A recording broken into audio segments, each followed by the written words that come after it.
Okay.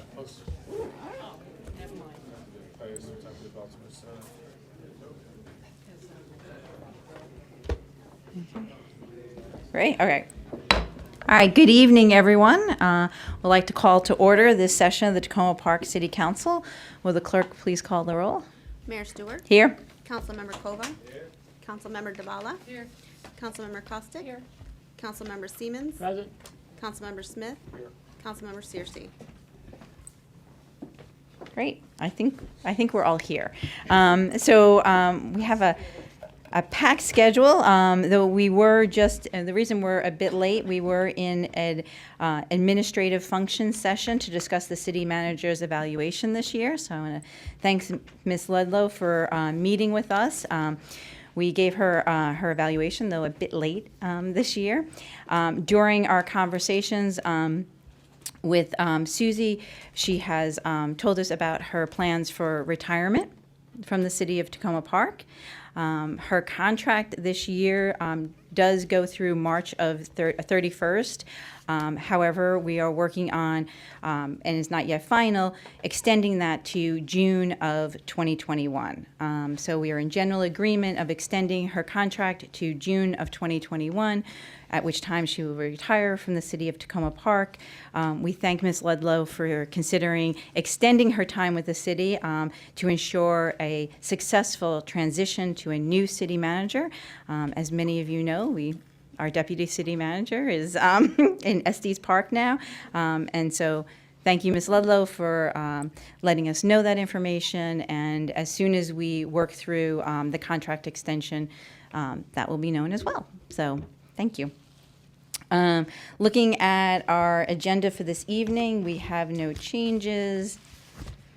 And looking at agenda moving forward, on Saturday, January 25th, we will be meeting for our council priorities retreat. We're trying something a bit different this year. We used to do this over 2 evenings, but this year we're going to meet from 11 a.m. to 5 p.m. on Saturday in the hydrangea room. The agenda for that meeting, I believe, is up on the city website, and I just want to let my colleagues know it is also in your packets. So if you have any questions about that, please let me know. Then on Wednesday, January 29th, we meet here again at 7:30. We will have a preliminary report of the Council Compensation Task Force that will kick us off that evening. Then we'll have a work session to discuss election code amendments, a continued discussion of our sustainability and climate action plan, which will begin this evening, procurement of replacement vehicles for the police department and committee appointments.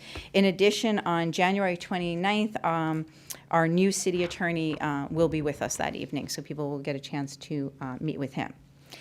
Then on Wednesday, February 5th, we're back here again at 7:30. We will have a public hearing on the Sustainability and Climate Action Plan. That will start off our meeting. But just as everyone knows, every week we do have public comments. So if you can't make it on February 5th but would like to comment on the Sustainability Action Plan, you can come at any other time and do so. Our voting session that evening is a single reading ordinance approving the lease of replacement vehicles for neighborhood services, a single reading ordinance approving purchases for replacement police vehicles, and a resolution providing for appointments to committees. Our work sessions that evening will be the OTBA, our Old Town Business Association, request to close Laurel Avenue for events on April 25th and June 12th, proposed stormwater fee and code amendments, tree ordinance amendments, and tree canopy goals draft resolution, and a discussion of property tax rebates and credits. That's going to be a long meeting. Yeah, all right. Some of those may be tentative. On February 12th, again here at 7:30, our voting sessions is a resolution, tentatively a resolution regarding our sustainability and climate action plan, a resolution approving request to close Laurel Avenue for events on April 25th and June 12th, and our work session is the quarter financial report, and then that brings us to President's Day. And we will post further agenda items as we have them available. All right. Before we get to the big thing, the proclamation, I just have one other update. The legislative session has started in Annapolis. This year, representing our city council and working together with our lobbyist in Annapolis will be myself, Councilmember Kovar, and Councilmember Davala. Our priorities, just to remind people, are a bill put in by Delegate Charkoudian on CCE, Community Choice Energy. Delegate Wilkins has put in her bill again on just cause evictions. We are looking at bills around housing, climate change, opportunity zones, and we'll be keeping track of all of those and other related bills as they impact the city of Tacoma Park. Probably beginning next week, we will be having more regular updates about bills we're supporting and other things. So just wanted to preview that. And now for the exciting part of the evening. We have with us a very distinguished individual, and it is my honor, I'm going to actually read this all to you, to have a mayoral proclamation honoring Erwin Mack for his decades of service to Tacoma Park. Whereas Erwin Mack has been active in Tacoma Park community since the early 1980s, when he was the owner and operator of Dennis Sleep Shop on New Hampshire Avenue near University Boulevard. And whereas since that time he has been active in business, community, and faith organizations, all with an interest in improving the area for residents and businesses. And whereas Mr. Mack advocated for the creation of the Tacoma-Langley Crossroads Development Authority, served as its president for 9 years, beginning in 1987, and then served as its executive director for 15 years. And whereas one particularly notable achievement in 2001 was having the U.S. Postal Service change the zip code for Tacoma-Langley area in Tacoma Park from 20783 to 20912, so that Tacoma Park would be part of the postal address for Tacoma Park businesses and residents. And boy, is that a huge thing to get the U.S. Postal Service to do anything. Whereas, that doesn't say that in the proclamation, don't worry. Throughout his service in the Crossroads, Mr. Mack advocated strongly for pedestrian safety, aesthetic improvements, crime prevention measures, and business assistance. And whereas Mr. Mack's efforts for pedestrian safety were particularly notable, resulting in the installation of safety fencing on University Boulevard and New Hampshire Avenue, and serving as chair of the Montgomery County Pedestrian, Bicycle, and Traffic Safety Advisory Committee. And whereas Mr. Mack's work on behalf of the Seventh-day Adventist Church in Tacoma Park facilitated communications between faith, community, and governmental agencies in order to better serve Tacoma Park area residents. And whereas in addition to his work in the Crossroads area, Mr. Mack was known for serving as Santa Claus at holiday events and driving his Model T car in the Independence Day parades. Now, therefore, I, Kate Stewart, Mayor of the City of Tacoma Park, Maryland, do hereby proclaim our appreciation of Erwin Mack's many years of service to the residents of Tacoma Park, and name Erwin Mack and his wife Sylvia as honorary Tacoma Park residents. Thank you.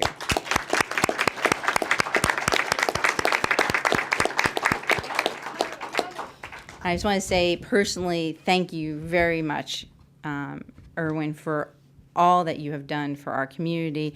And when I was newly elected and new mayor of the city, I very much appreciated our coffees at the IHOP. And when you could make sure I knew the history and all that preceded. So thank you, and we have a plaque for both of you.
Madam Mayor, City Council members, City Administrator Ludlow, unaccustomed as I am to public speaking, and then I'll stop with that.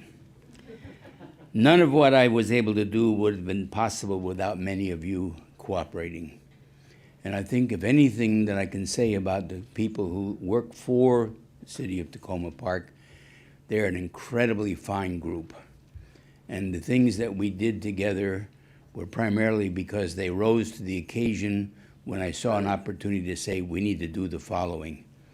And one of the silly things that we got done, and there are some of those, is that the transit center, which we helped to design, wasn't going to have a restroom. And we said to the proper, appropriate, can't think of his name right now. Mike Madden, thank you. Said, you're not going to build this without a restroom because some of us have had retail establishments which are plagued by people who are going to be just using the restroom. It's done. Got it done. And the fine part of it is they discovered that it was best to put it in the office so that the question of drugs, prostitution, and other things would be taken care of. Since we've talked recently, I've chosen to send in my resignation for many things that I've been involved in simply because I'm going to be pushing my 89th birthday this year. And it's time to take care of my favorite first wife. So, favorite. 65 years together. And we just appreciate that when we moved here, we had a Tacoma Park address, but we didn't know we weren't in Tacoma Park. And Talisha knows that better than anyone else because we basically are neighbors just by about 4 houses, except that she's in Tacoma Park and we're not. We're in Silver Spring. So without further comments, thank you for the opportunity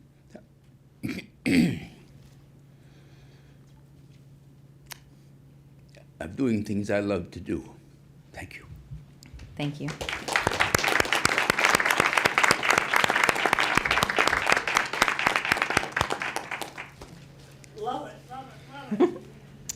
Great. I just want to say again how much I too appreciate the comments at the IHOP and having an opportunity to talk to Erwin about the history of the area. I know that you're just one email away, or I can come visit you. But one thing I can say, I assure you, we are going to get that sidewalk and we are going to fix that Merrimack intersection. It's people like you that pave the way for folks like me to come along and carry on your legacy. And I am so grateful to have you and to not be in the city of Tacoma Park, but to care so much about the city of Tacoma Park. I am so grateful to have someone like you to set the path for what is right, particularly in the Crossroads area, an area that is often forgotten. And I look forward. I know that you're letting some things go, but you can't let me go. I'm still even. to keep picking your brain about the things that we need to do, the way that we need to do them, and ensuring that we do it right. So thank you so much. Erwin, I just wanted to thank you for sharing a piece of your life with me. I started out with one of those meetings at the IHOP when I was first running for city council, and you were very helpful to me at that time. But through the years, you've been even more helpful as you've kind of mentored me in doing community work. I certainly appreciate that. It's been incredible to see the accomplishments that you've attained through your pushing, encouraging, and voicing your opinion through the years on many different topics. And I especially remember and thank you for playing Santa Claus for a whole bunch of kids. It was, you're a remarkable role model for many people in this city. Thank you. And Mayor, I would just like to note that one of the things that I have appreciated about Erwin Mack is that he has an issue. He doesn't necessarily contact city council first. He says, staff, clean this up. What are you doing about this? Fix this. We need to have a coordinated meeting. And he's usually right. And it's been wonderful to work with you since we were young, actually, a really long time. I think I met you almost as soon as I started here. And frankly, in my view, the zip code thing was really a story.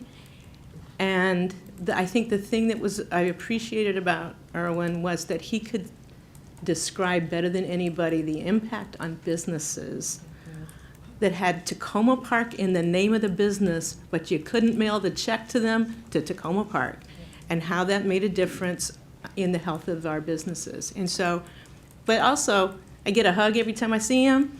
Sylvia makes my day happy anytime she's at a meeting, and I think he's just made this it really feel like a community. So thank you very much for all these years.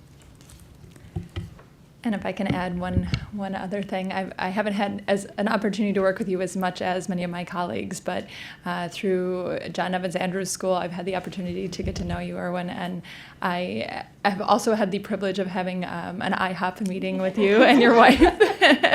And I just really appreciate always being able to talk with you and feel comfortable talking with you. I felt like you were always so enthusiastic about everything when I've talked with you, and so willing to step up and do what needs to be done and take action to make sure that the right thing happens. And I value that very much. Thank you. And I would just like to say, Erwin, I really appreciate when I was first elected, you reached out and helped me understand and build relationships at Washington Adventist University and Washington Adventist Hospital. Those were very valuable discussions that you had with me. So I really appreciate you taking the time. Thank you. And if I can just chime in, and I got to know Erwin before I was on the council when I was involved in helping to set up the Village of Tacoma Park, and he became a board member, and we were kind of floundering around, not really sure how a board should operate on something that was at grassroots, and he was very knowledgeable in terms of how to do that and how to make things work and have procedures. So I just want to express my appreciation for that and everything else. I somehow missed out on the IHOP thing, but I'll follow up with you on that separately, okay? Yeah, so I'm jealous that I haven't had an IHOP meeting. But thank you for everything you've done for the city. And if Councilmember Seaman sees you as a mentor for community service, that's a very powerful statement. And thank you so much. Thank you. And we won't be sorry if you have to get up and leave and don't want to stay for our entire meeting, because you know how exciting they can be. And long, yes. All right, we will now move on to our public comments on voting items. We have 2 voting items this evening. The first is a resolution upholding commitment to human rights and inclusivity. Any public comments on that this evening? Yeah.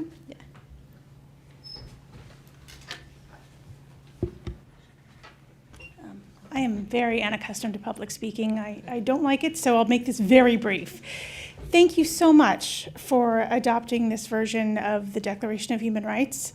It was originally drafted in 1948 after the Holocaust, and I believe this document truly reflects who we are. I know these things get drafted and sometimes they get put away, but I think we're going to be living them.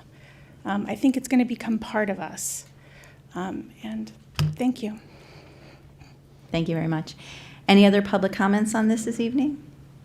Mary Jane? Yeah.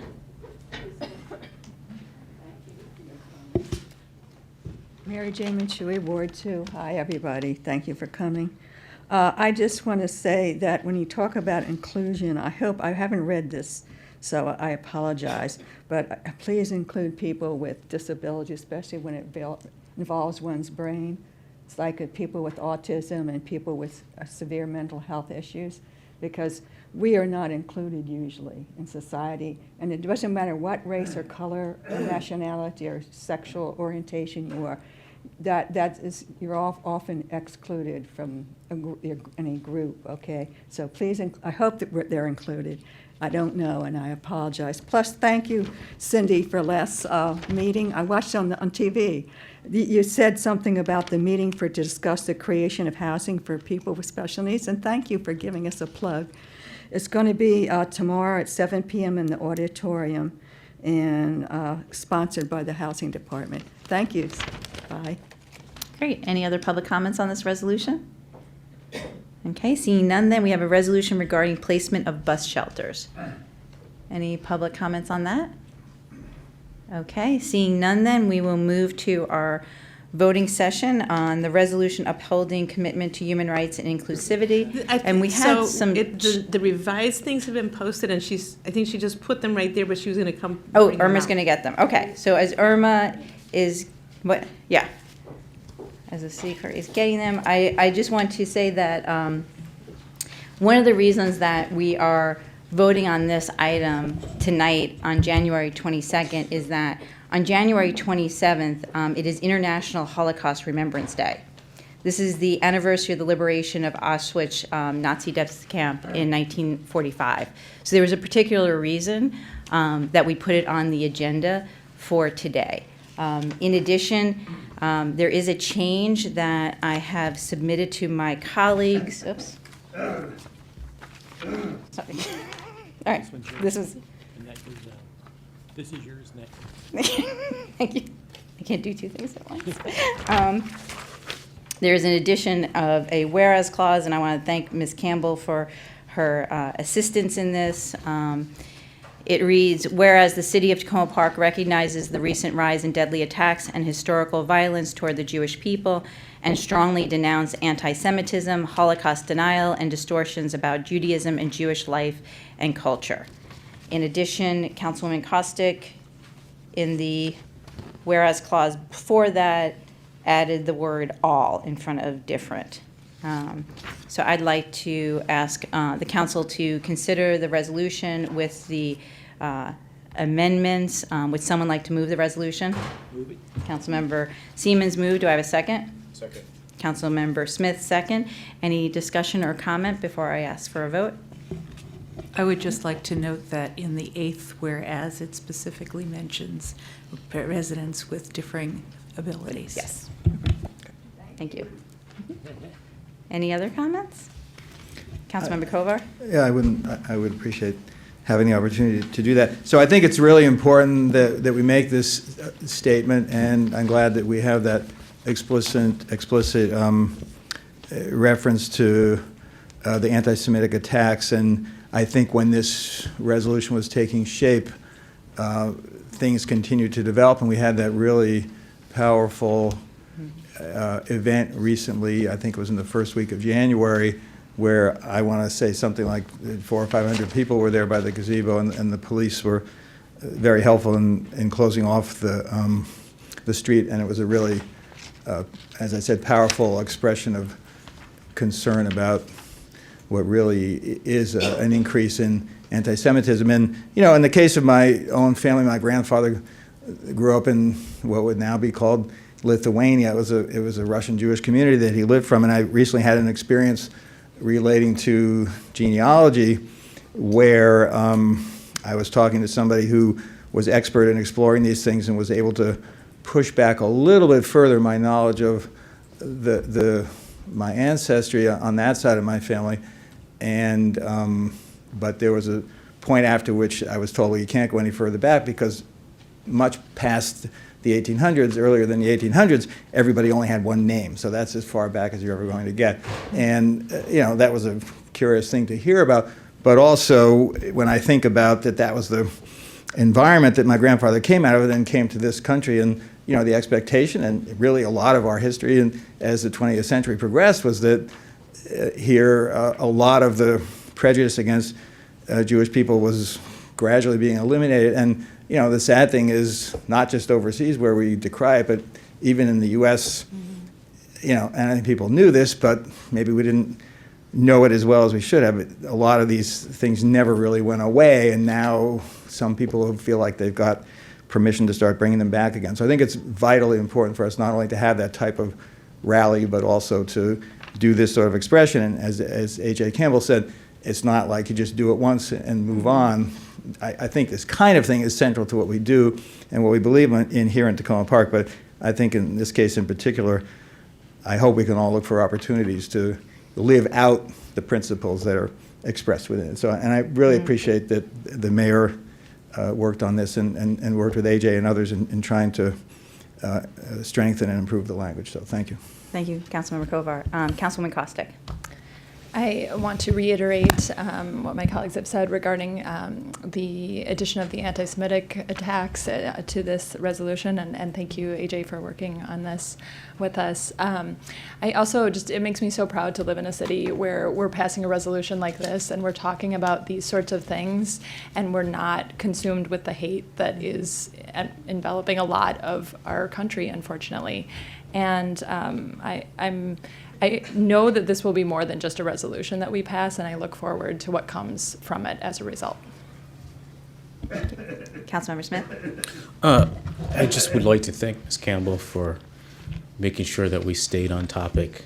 I appreciate your comments earlier. This is a very important issue with my work with the Maryland Municipal League's Board of Directors. We're trying to put together a tour of the Holocaust Museum in DC to make sure that people throughout the state understand these issues. And we need to call out when we see hate as soon as possible. So thank you for this. This isn't the end. We got to continue to fight, you know. But I appreciate this first step. Thank you. Councilman Searcy. I just want to thank A.J. Campbell again for really leading the charge and getting us to the point where we have something that clearly upholds the values that we have as a city. I can assure you, I am committed today to making sure that this is just not lip service, that we are actually living and making sure that we're developing policy that aligns with these goals. And definitely encourage other residents, you know, feel comfortable to call us out. You know, if you see that there are policies that we're putting forward that you don't feel align with what we're planning to, or I'm hoping it will pass today, to call us out. We're all responsible for it's not just the council that's responsible for being accountable, but we all have to be accountable. It's all of us. So again, thank you so much. Great. All right. And with that, it is my pleasure to ask all those in favor of the resolution upholding commitment to human rights and inclusivity, please say aye. Aye. Any opposed? Any abstaining? No. The resolution passes unanimously. Thank you, and thank you again, Ms. Campbell. And I'm sure we will continue working together. Moving on now to our resolution regarding placement of bus shelters. We had our work session last week. I believe there was, and I'm not sure, I will confess to my colleagues, the city clerk and I were trying to figure out what was supposed to be put in here, and the emails were confusing. And I don't think we got it right. So Councilman Costick and Searcy, if I think it's close, but I think the word prioritized is supposed to be removed before bus shelters. Where the council seeks to install more bus shelters throughout the city. Council directs staff to move forward on installation of bus shelters throughout the city as funds and staff time permit with the following criteria: ridership, 30 or more boarding each day, racial equity, climate impact, cost, and safety. Does that look right to you? is that right? Okay. So striking it's the word just- prioritized. Okay. Yeah. Okay, that was the only thing. All right. Great. Terrific. Were there any other questions before I ask if the resolution wants to be moved? All right. Would someone like to move the resolution regarding bus shelter plan and prioritization? Councilman Costick moved. Do you have a second? Second. Councilman Searcy seconds. Any comment, questions? All those in favor of the resolution, please say aye. Aye. Any opposed? Any abstaining? Okay, that moves. Thank you very much. Moving on now. Oh, I forgot. My apologies. We have a consent agenda. which I forgot about, which is a resolution providing for representative appointment to the Parking Management Task Force, resolution providing for appointments to the COLTA, which is the Commission and Landlord Tenant Affairs, and resolution providing for appointment to the Nuclear-Free Tacoma Park Committee. Mayor, the parking task force one's been removed. Oh, I'm sorry. It's the Looking at Commission it on old. Landlord. Oh, right, I did know that, all right. So this is just for, Commission on Landlord Tenant Tenant Affairs. and nuclear-free. Nuclear-free Tacoma Park. all right, great. Since I forgot this during public comments on voting items, does anyone have any public comments on these two appointments? Okay, seeing none, it's a consent agenda. Would someone like to move it? Councilman Searcy, do I have a second? Councilman Costick? All those in favor of the consent agenda, please say aye. Aye. Any opposing? Any abstaining? All right, that goes to the consent agenda. Now, we will move on to public comments on any other items. So if you have comments on that, we are getting the microphone for you, Mr. Levis.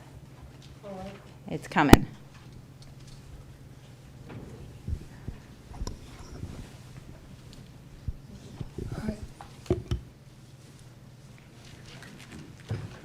Hello, this is Pat Lovelace, your official peace delegate. I want to tell everybody out there that we had a great Martin Luther King parade last Monday, the other day. And we also had a great women's march on that Saturday before that. We came out despite whatever the weather was going to be. We were going to be there. And we had there was about 27,000 people out there, 30,000 women at least. That's what I was told. And also I'd like to give you clues on other events coming up. We're having a big anti-war mobilization down probably around the White House. And that's on the 25th. That's a Saturday. This coming Saturday, we're having a big demonstration, anti-war mobilization brought to you by the war we're about to have in Iran. And we don't want a war with Iran. We don't want a war with the Middle East anymore. We want U.S. out of the Middle East. And I'd like to tell everybody I had a pretty safe holidays. I had a wonderful time just being alive. And I'd like to see if the city council can do something to help me get to the meetings on time when I want to get here. And I also miss doing the Words of Peace show, which we usually do before you people start. And I just want to tell everybody I miss that, and I can't wait to get back on the swing of things again. People are asking me if I was in the hospital all this time, and I said, no, I just can't get transportation. And all they had to do is just push me down the street a couple of blocks. I live at Franklin Apartments. It's just down the street on Maple Avenue. And I'd like to ask the city council. I saw that Richmond declared a state of emergency and put a gun ban on the area around that demonstration they were going to have, the pro-gun. And they found out that there was a few people out down there who was planning on raising hell with us and causing trouble down there. But they caught them before they had a chance to, thank God. And I'd like to say that a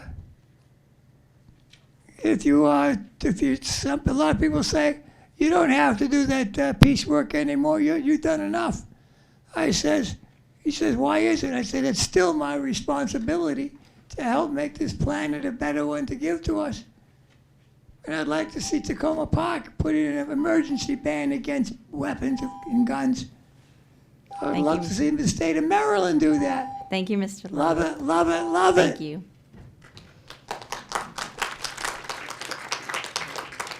Any other public comments this evening? Yeah.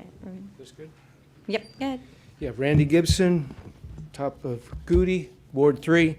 On behalf of Tacoma Park Mobilization, the Tacoma Alliance for Local Living Economies, just going to read a statement of sort of a project proposal, a brief scope that we will be further continuing to talk with Cindy and Casey and the council on. Addressing the growing impacts of climate change is urgent at the local and international levels. Tacoma Park and Montgomery County have announced a climate emergency. Facing the local challenge, Tacoma Park property owners and renters want to do their part, but need information and models to more sustainably utilize their yards and balconies. Representing the residents of Tacoma Park and surrounding neighborhoods, we propose repurposing the public space currently occupied by a degraded basketball court on the city-owned Dorothy's Woods as a demonstration garden plot for sustainable urban habitats. This, we envision, would involve practical demonstration and education on pollinators, native plants and soils, and management techniques consistent with local environmental resilience and sustainability. So look forward to talking further with the council about how to go forward with this city asset, which is right now in disuse. Thank you. Next. Good evening. My name is Bob Alvarez, and I'm here to commend the council on its work relative to global warming, and at the same time remind you of your obligations to deal with the nuclear-free ordinance. I was here a couple of years ago with my wife, Kitty Tucker, who had pretty much made a solid case that the city is essentially doing business with a bank that is underwriting contractors that are responsible for manufacturing weapons of mass destruction to the tune of several $billion. And yet everything has come stalled. I understand there are 100 reasons why you can't do this for logistical and other reasons. But I've been around for quite a while, and I worked in the energy department, helped wind down some of the nuclear weapons production complex during that time. And I urge this council to be more progressive, more proactive, and more transparent relative to the actions it's taking or not taking relative to supporting this effort to divest of its business relationships with SunTrust Bank. Thank you very much. Bob, can you remind us where you live? Where you live? Where do you live, I live sir? at 615 Kennebec Avenue, Thank you, sir. Tacoma Park. Thank you.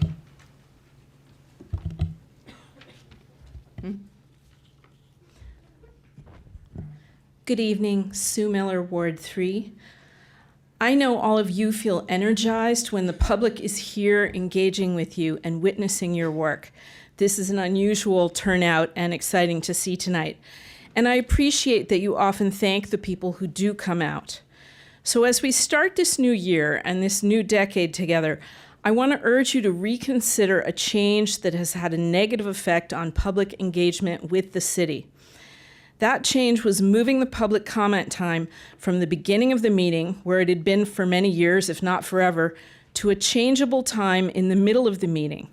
Public comments now occur at an estimated time on the agenda, a time that changes from week to week, a time which may or may not be listed, and which can change during the course of the evening. Last week's meeting illustrated the problem. Public comments, which appeared to be near the start of the meeting from the agenda, occurred almost 2 hours in. Imagine if you had a child with you.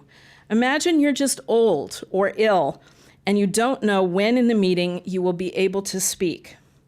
So say we have someone who's not an insider who wants to speak to the city, let's say about a playground renovation. I used to be able to tell that person, it's easy, just come any Wednesday and hop up to speak. It will start at about 7:30. This set time at the start of the meeting worked for people who had to arrange childcare, as well as for people who needed to come with a child and wait to speak. Now I would have to tell them to wait for the agenda to be released, find the agenda on the website, which is not easy, figure out or estimate what time your type of comment is scheduled for, come to the meeting, and then hope that the time estimate is relatively accurate that week. It's a considerable barrier and a completely unnecessary one.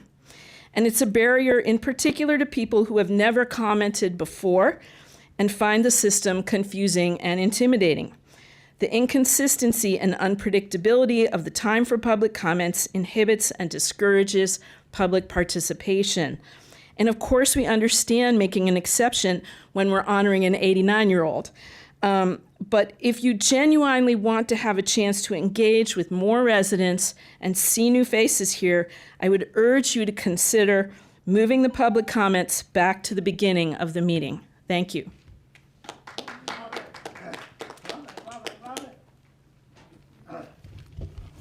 Good evening. Karen Elrich. My home is in Ward 5. It's great that our city has taken up its share of the global responsibility for drastically reducing greenhouse gas emissions as fast as possible. But as the climate emergency response stands now, there are gaping holes that only you, the mayor, and city council of Tacoma Park can fill. I have a question. What does calling a climate change emergency mean to our city? Our government, our businesses, our churches, our schools, our homes, our apartments, our residents. What does it mean, and what are all of our responsibilities? The more educated I become on the effects of climate change, the more intense my desire becomes to roll up my sleeves and start working on making sure that my city, our city, is doing everything it can to ensure that this town is livable and sustainable in the coming years ahead. We cannot keep doing what we are doing. This is not something that our government can do on its own. It is something that our government can organize. Identify what we need to do. Educate ourselves and our populace. Place responsibilities on our businesses, schools, churches, renters, homeowners. Lead us. There is an emergency, and we need an emergency plan to make sure our homes and our families and our businesses survive the really rough waters ahead. Everything from food security to stormwater management to creating new ways to share limited resources and how we communicate with each other. Please, I urge you not to put off right now figuring out what strong goal needs to happen for our climate resistance belongs in the 2020 emergency response. We cannot afford to delay preparing for the climate emergencies that are now looming over us. No matter how successful we are in reducing our carbon footprint in the decades ahead.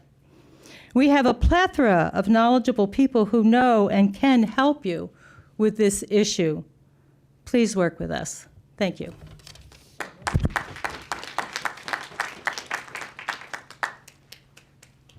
Good evening. My name is Faith Dates Obona. I live in Ward 5. Good evening, Mr. Smith in particular. And I wanted to speak to the group regarding workforce development in the city. After working as a project director for over 20 years, I was displaced from my job in November of 2018. During my job search, I realized that I needed to get my PMP certification to compete. It's very much in demand now, but of course it was cost prohibitive. And so I didn't make much progress in that regard until I attended the city's success fair some months later on, where I was connected with a representative from WorkSource Montgomery. And within days, I met with a counselor, got into the program and, started moving forward. But of course, we hit a roadblock there as well with funding and so on, and that was stopped. I was a little disheartened. And at one of my visits here to Miss Wiggins, Grace Wiggins, she connected me with Samira Cook Gaines, or Gaines Cook, I hope I got that right. And as fate would have it, they were collaborating with WorkSource Montgomery on another program. And so I was able to meet with another representative of WorkSource Montgomery here. and that got the ball rolling. I want to tell you that I took my PMP exam last Friday, and I was a successful candidate. And thank you.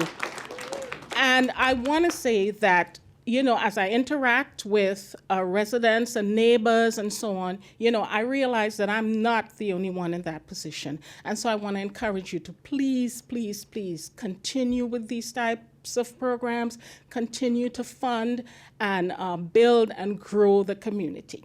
Thank you. Thank you. Thank you, Faith. Good evening. I'm Lori McGilvray, Ward 2. And I want to enthusiastically thank Gina Mathias and the City Council for thoughtfully and genuinely pursuing implementation of the city's climate emergency resolution to achieve 100% reduction in greenhouse gases by 2035. The plan that you will hear more about tonight it's what we need, because business as usual is not an option. We often think about climate impacts as far away in time and place. As a member of Montgomery County's Climate Adaptation and Sequestration Work Group, I was actually stunned to learn how strongly the climate change impacts from storms and heat are being already felt in the county. The National Weather Service local storm reports for Montgomery County show an upward trend in significant urban flooding from 2 to 4 occurrences per year before 2010 to 11 to 39 occurrences per year since 2010. That's a 10-fold increase. It's similar for wind events, 25 reports per year before 2010 and 44 per year after 2010. You get the idea. So I particularly applaud the strategies in the plan that require affordable investment today, which will generate savings later in terms of LED upgrades and energy benchmarking for increased building efficiency. And I strongly encourage the city to look at subsidizing the cost for low and moderate income homeowners and to look for ways to bring down the cost by promoting community purchase discounts for things like LEDs and electric appliances. Now, some strategies are going to be harder, and like the fossil fuel-free city. And from personal experience, I know that doing the right thing for the environment can be controversial, even for a progressive city like Tacoma Park. I was a member of the city's recycling task force in the 1980s, and I remember well the neighbors who wouldn't speak to me for years because we went from twice-a-week trash pickup to once-a-week trash and once-a-week recycling. So I promise you that I will be working with my neighbors over the next few years, but I also encourage the city to really fully engage Tacoma Park residents and businesses in the best way to achieve the goals. And lastly, I just want to mention 2 things that I think could strengthen the plan. I encourage you to look at adaptation and sequestration. There are co-benefits with the tree ordinance, and there's also state legislation that I think will really help in electric vehicle infrastructure, new building standards, green schools. So finally, I just want to say I really appreciate the City Council's leadership to address the climate crisis challenge, and really don't underestimate how the impact and influence that you can have and that we can have in this city, in our county, our state, and our region. Thank you.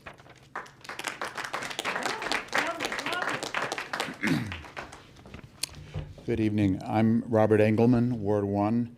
I'm a former president of the World Watch Institute, an environmental think tank which was known for publishing annual State of the World reports and more studies on climate change than I can count. The city's government deserves real credit for beginning a conversation on climate change that really all cities need to begin having.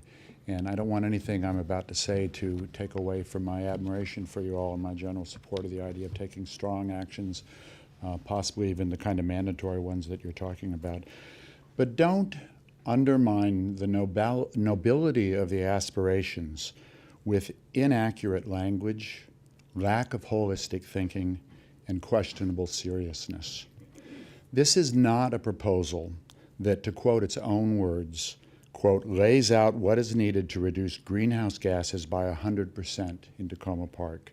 Such a statement risks holding up the city to ridicule. This is a proposal to significantly reduce emissions of one greenhouse gas, carbon dioxide, and only that which is released in the combustion of fossil fuels. Now, that's a worthy objective, since obviously that is the dominant driver of human-induced greenhouse warming in the United States, although not for the world as a whole. But why say greenhouse gases? And why say 100%? Why set up a lofty but frankly impossible target or set of targets that will only frustrate us when they're not met? Because these will not be met. I urge the Council to temper the resolution's overstatement and submit it to advisors with expertise in the physics, chemistry, and sources of greenhouse gases. According to the Environmental Protection Agency, non-fossil CO2 emissions amount to 6% of the total nationally. It's critical to bring tree and soil care and stormwater management into any resolution that's going to claim that it's going to reduce greenhouse gas emissions by 100%. Nitrous oxide, by EPA estimates, contributes 6% of emissions. Now, we don't know what these emissions are of non-carbon dioxide fossil fuels in Tacoma Park. It'd be very expensive and difficult to find out. But just looking at U.S. emissions, to eliminate nitrous oxide emissions would require, at a minimum, banning the use of nitrogen-containing fertilizers on lawns, in home gardens, and this is critical for nourishing trees. To reduce emissions of powerful heat-trapping and long-lived industrial gases like hydrofluorocarbons, the city would have to require that all air conditioners, cars, homes, everywhere, would have to recycle their gases when they're discarded. I won't say anything about methane. It's probably negligible, not much we can do. But finally, a city's climate plan must take on resilience, which, unlike emissions, will directly affect us as city residents. I urge the city to seek guidance from our own residents, particularly social workers, engineers, about how to weather the storm that's certainly ahead of us. Thank you.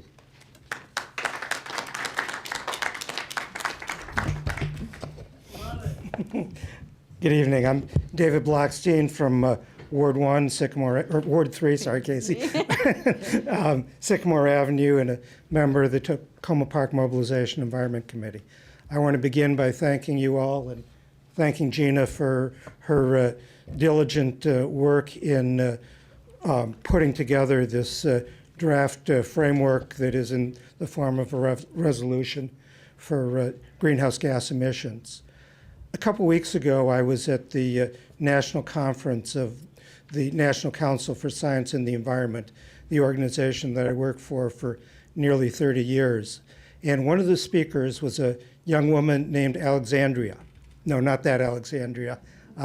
This is Alexandria Villaseñor, 15 years young, who, as of 2 weeks ago, had logged 56 consecutive Fridays sitting in front of the United Nations, just in the way that Greta Thunberg had done in front of her national parliament, making the case for the future. And I talked with her afterwards, and Alexandria has actually started an NGO called Earth Uprising. At age 15, she's the executive director, has organized a national or international network of climate ambassadors. And I told her about the things that we were doing here and assured her that she and her colleagues were not going to have to come and sit outside the municipal building in Tacoma Park because of the commitment here. I'm also a part of the process that Montgomery County is involved in, and so I'll just comment on that briefly. There are at least 15 of us from Tacoma Park who are on the 5 working groups to develop the county's plan for greenhouse gas emissions, 80% cuts in the carbon dioxide equivalent, following my friend Bob on that. And the leadership that's being provided by Tacoma Park is really important on the county level. When we met as our combined work groups last week, our county coordinator, Adriana Hochberg, pointed out that it was the brave leadership of cities like Tacoma Park that enabled action with the county. And we saw this most recently on community choice aggregation, where a recommendation came from the working group that I'm on for supporting community choice energy. Letters came from Tacoma Park, and that helped to result in a unanimous passage by the county council of asking their lobbyists to support it in Annapolis. This is what we need, is collaboration. So thank you. Thank you.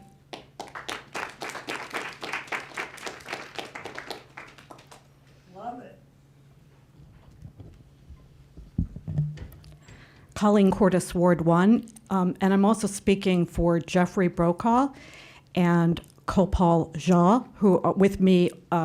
We are doing this as residents. We all three are also members of the Committee on the Environment.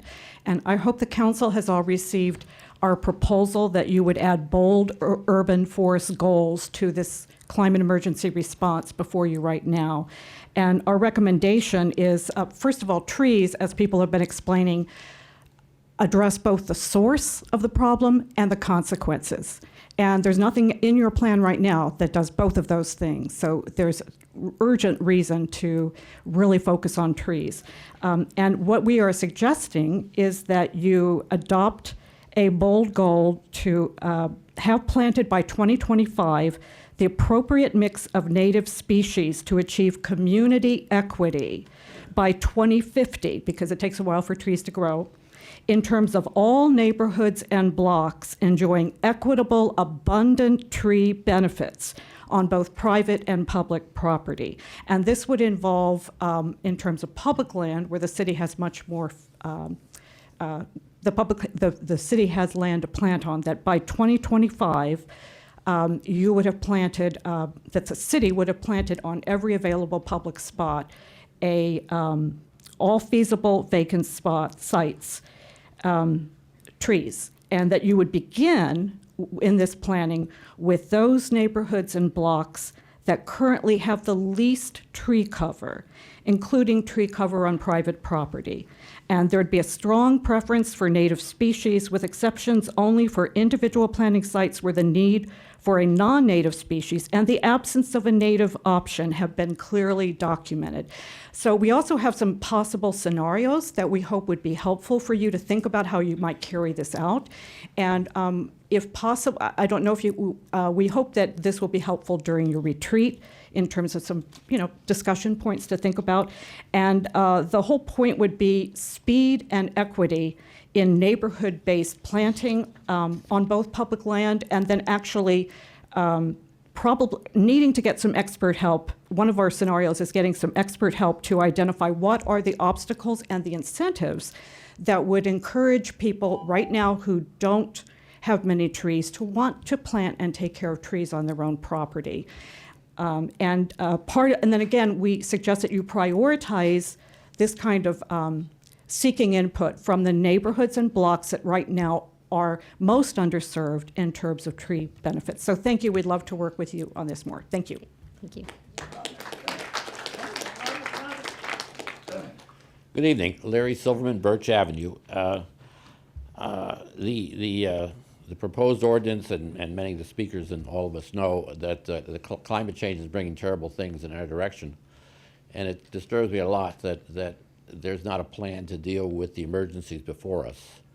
I am very proud of the fact that Tacoma Park and City Council wants to save the world, but I really, really would like you to save us. And I know you've dealt with emergencies in the past. They were different. This is a new kind of emergency. I don't see an effort being made to develop real plans. I realize you can't do it all on your own, but that's part of the problem. Secondly, with regards to the forest, I applaud some of the comments that are already made. I think we need to rejuvenate this forest. I believe putting our energy and efforts into that will do more for the climate than some of these other, than forcing me to get rid of my gas stove, which I like very much. Third, a lot of these issues cannot be solved here in Tacoma Park. The forest problem is not just here. It's all through the area. And Baltimore has lost 10% of its trees in the last couple of years. So I think you need to, I would like to see more involvement with state, county, and national organizations to really come up with a plan for a rejuvenated forest. It's not just a question of preventing us, nasty developers from cutting down the trees. It's a question about saving our forests for the next generation. And finally, I think it might be a good idea to think about what can be done at a city level and what really can't. A plan, for example, for electric charging stations is something that people all over the world are trying to figure out. And I think whatever Tacoma Park comes up with on its own won't have that great an impact, but if you can join with others and become part of either a driving force for a regional or national plan, that would be a good thing. That's a good way to spend your time. But to sort of say, oh, well, every parking lot's got to have so many charging stations, I don't know if that's good or bad. I don't think you do either, and I don't think it's going to matter unless you have a regional program. Same with getting rid of gas stations. You won't solve anything. You just drive to the edge of the city. The air will be no cleaner, but the people will be more inconvenienced. Again, I thank you for the efforts you're making, but I think so much more needs to be done that sort of recognizes the true emergency that is besetting us. So thank you very much.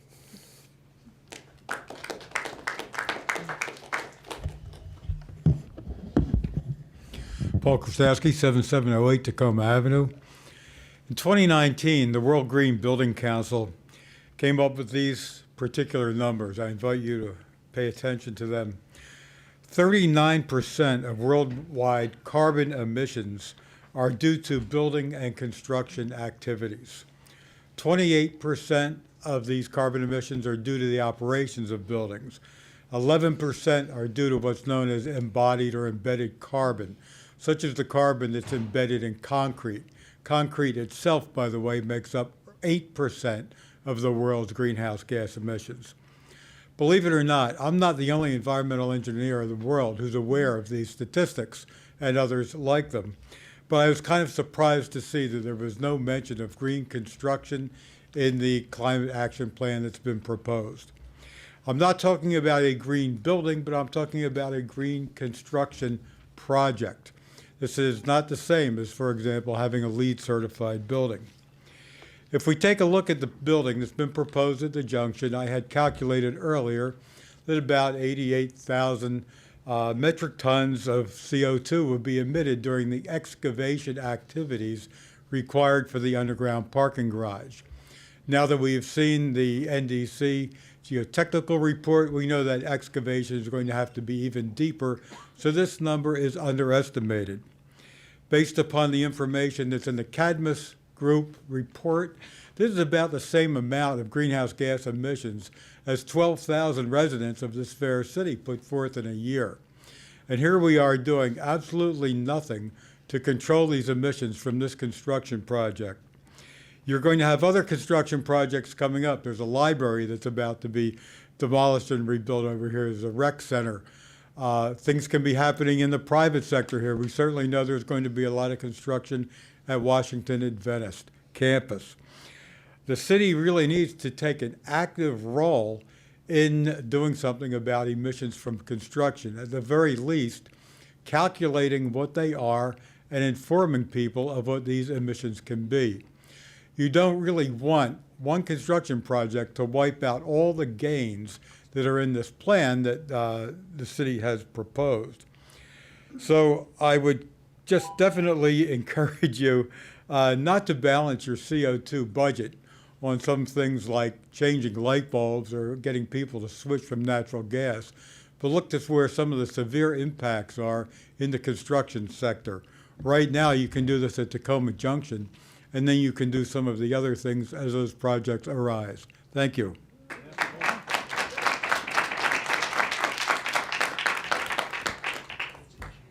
Hello.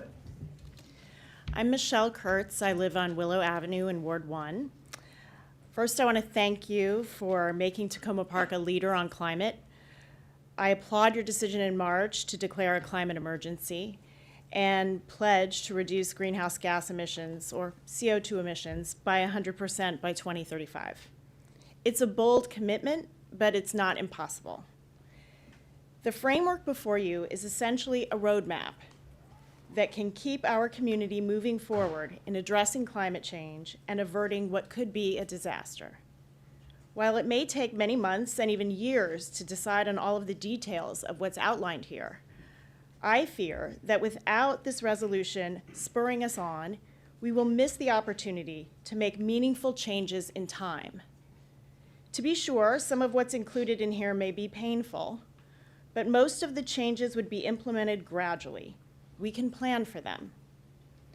I am not a scientist, and until fairly recently was not involved in environmental issues. But like so many others around the country and here, I have grown increasingly worried about our future. I take some comfort, though, in knowing I live in an incredible community with progressive ideals and leaders who aren't afraid to be bold when it's the right thing to do. This is that, and so much more.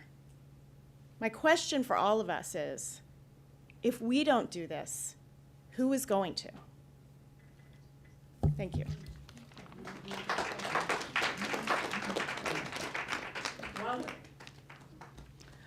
Hello, my name is Janet Baldwin. I live on Lancaster Road in Tacoma Park. I think it's in Ward 6. I am a learner. I am new to some of the issues that we're discussing here tonight, but I want to come out strongly in support of the work that Gina Mathias has done and other people on the City Council and other people in the government of Tacoma Park, bringing together a lot of citizens, ordinary people who are trying to understand the implications of crisis in climate change. I am a learner in that I have participated in the drawdown workshops that were started here and have been very pleased and excited to have an opportunity to shift from the doom and gloom to the more hopeful aspects of let's just do something. We've got to jump in and do what we can. So I strongly support the proposed resolution declaring the creation of a 2020 Climate Emergency Response Act. It is very ambitious. We will learn as we go about what is working and what isn't, but I especially wanted to draw some attention to some of the things I've been learning as I have visited recycling centers in Prince George's County, recycling and composting facilities in Montgomery County, and learning a little bit more about it every time I do anything. It's one of the screens that I look at the world in now. And I have been astonished to see how complex it is and how confused even fairly enlightened people like the people in Tacoma Park, we care about this stuff and have for decades, that it's confusing, that we don't know and have a simple, straightforward marching order that we can all work together to create these solutions that we've been talking about. One thing I'd like to just emphasize a little bit is the importance of working on a plan that is comprehensive and that helps people work together to not just take it piecemeal, take it more in a global way. We're going to have to approach it in whatever ways we can. I think the plan that's proposed is solid, but we need to be willing to not only start with Tacoma Park, but have a lot of conversations with our people around us in all the different regions and all the different jurisdictions. We are going to be stronger if we can go in with a united front. So that's all I wanted to say is a person who doesn't know as much as a lot of other people do, but I'm very interested and I'm caring and I'm learning. And I think it's very inspiring that my city and my town is taking a lead on this. I think it's going to inspire a lot of other people in our community. Thank you.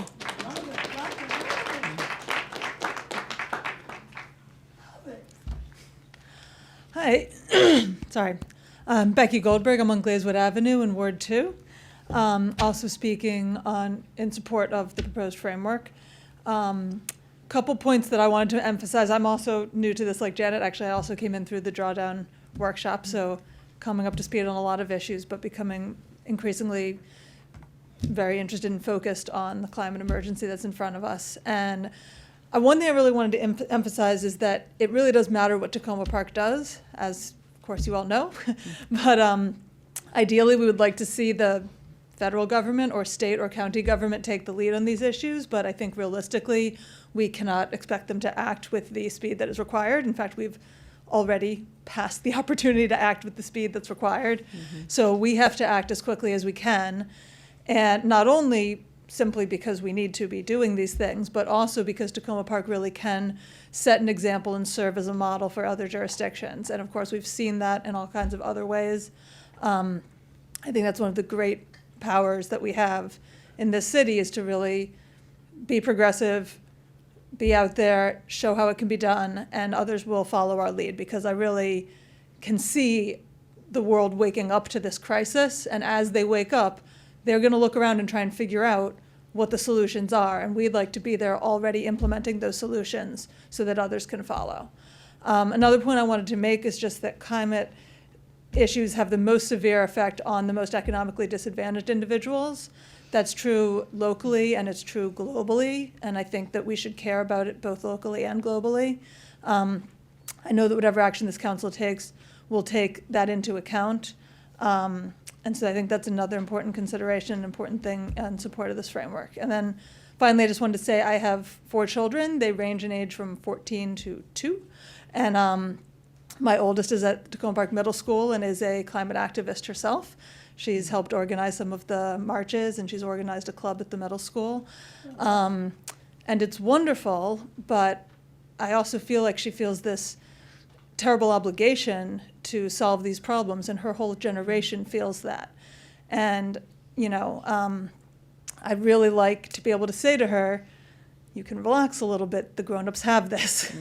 So I think she feels better when she sees the things that the city's doing and the things that other governments are doing. And so just wanted to put that out there. Thanks.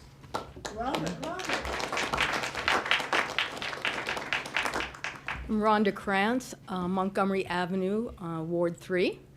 And I want to also thank Gina, our Tacoma Park sustainability manager, for the hard work she's done in preparing this.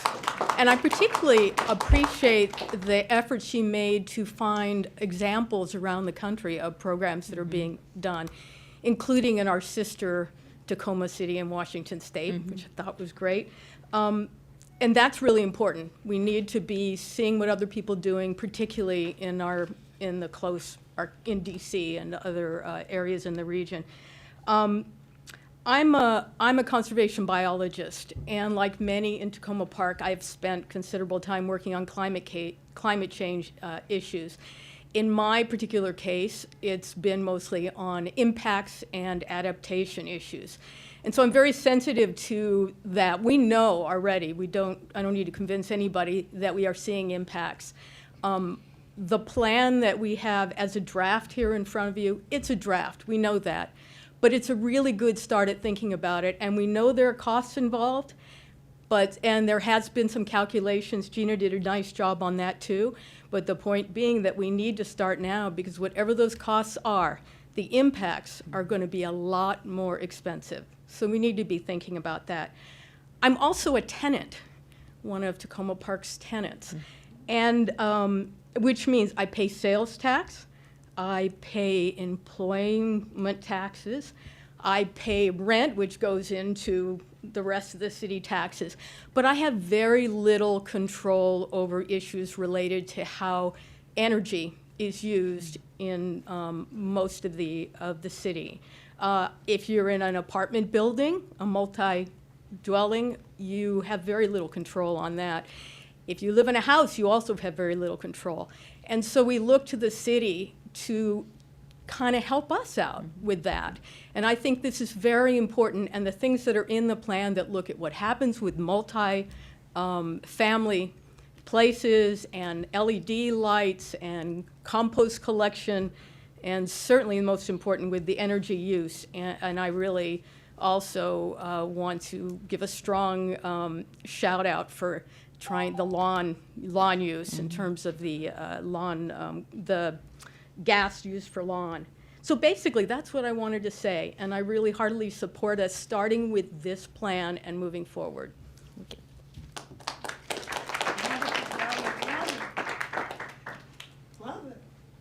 Hi, I'm Gina Gaspin. I live on Columbia Avenue. And I also just want to thank Gina Mathias for this wonderful, bold plan. I fully support it. I'm a long-time, over 40-year resident of Tacoma Park, and I've long been proud of Tacoma Park's efforts in reducing the factors that lead to climate change, or that lead to the effects of climate change, from early adoption of recycling, compost. This is where I learned about light bulbs other than incandescent. So many things we have done and been a leader.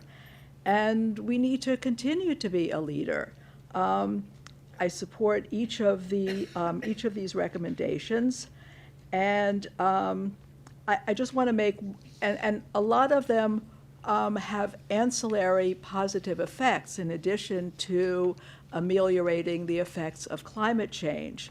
Just mention one thing briefly, which is the maintaining building efficiency measures.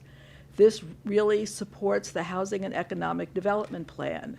Energy efficiency has the important co-benefits of making operating a home or business cost less in the long run in the face of extreme heat that we're having. It improves the durability of buildings, helping people stay in their homes longer, and improving indoor quality, which is vital for young people, old people, and more people are suffering asthma and related symptoms these days, and it's very important for that. So it's not just the very, very important climate emergency issues that are being addressed by this, but there will be lots of other benefits as well. Thank you.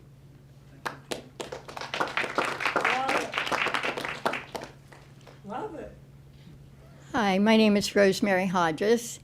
In the interest of full disclosure, I live about 3 blocks outside the Tacoma Park, city of Tacoma Park on Hilltop, right at the end of Maple here. And so I'm really here partly as a Montgomery County resident, and I do support, though, this 2020 Climate Emergency Response Act. And I think it's a framework that would work well with what's being planned at the county level. As someone else mentioned, many Tacoma Park residents and the sustainability manager, as well as myself, are part of the county's planning process and have worked to develop options for the city that are not duplicative but complementary. But, you know, Tacoma Park can't do everything, right? I mean, as someone else also said, I think it was David Blockstein, that what you all do here in Tacoma Park is really influences the rest of the county. We see how it works here, and we learn a lot from it.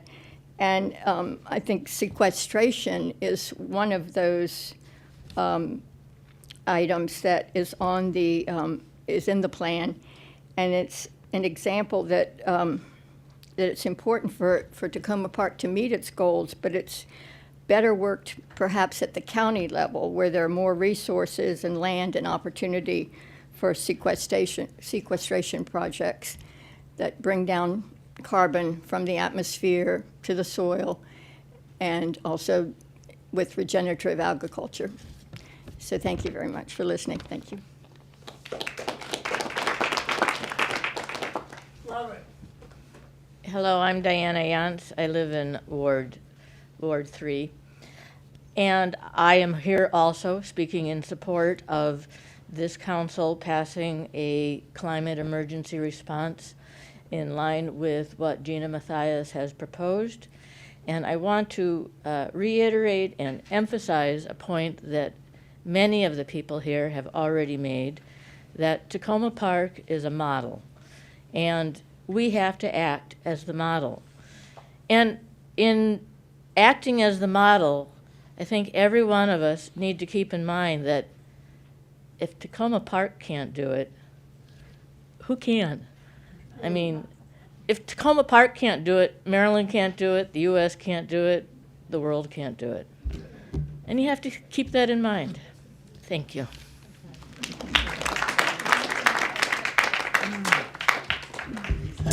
My name is John Ackerley. I'm a member of Ward 2, a resident of Ward 2, and also the co-chair of the Committee on the Environment. I'm speaking tonight, or just on my personal capacity. And I too want to begin by thanking Gina, but also recognizing that Gina works in a hierarchy, and Daryl, who's her boss, has been also vital to this process, providing a lot of guidance and support. And above that, Mayor Stewart, I know you have been very supportive and really provided some leadership, and I really want to thank you for that. I really just want to make one point tonight, and that this plan was started as a plan to address the built environment in Tacoma Park. When the council hired Cadmus, the consulting company, that was their mandate.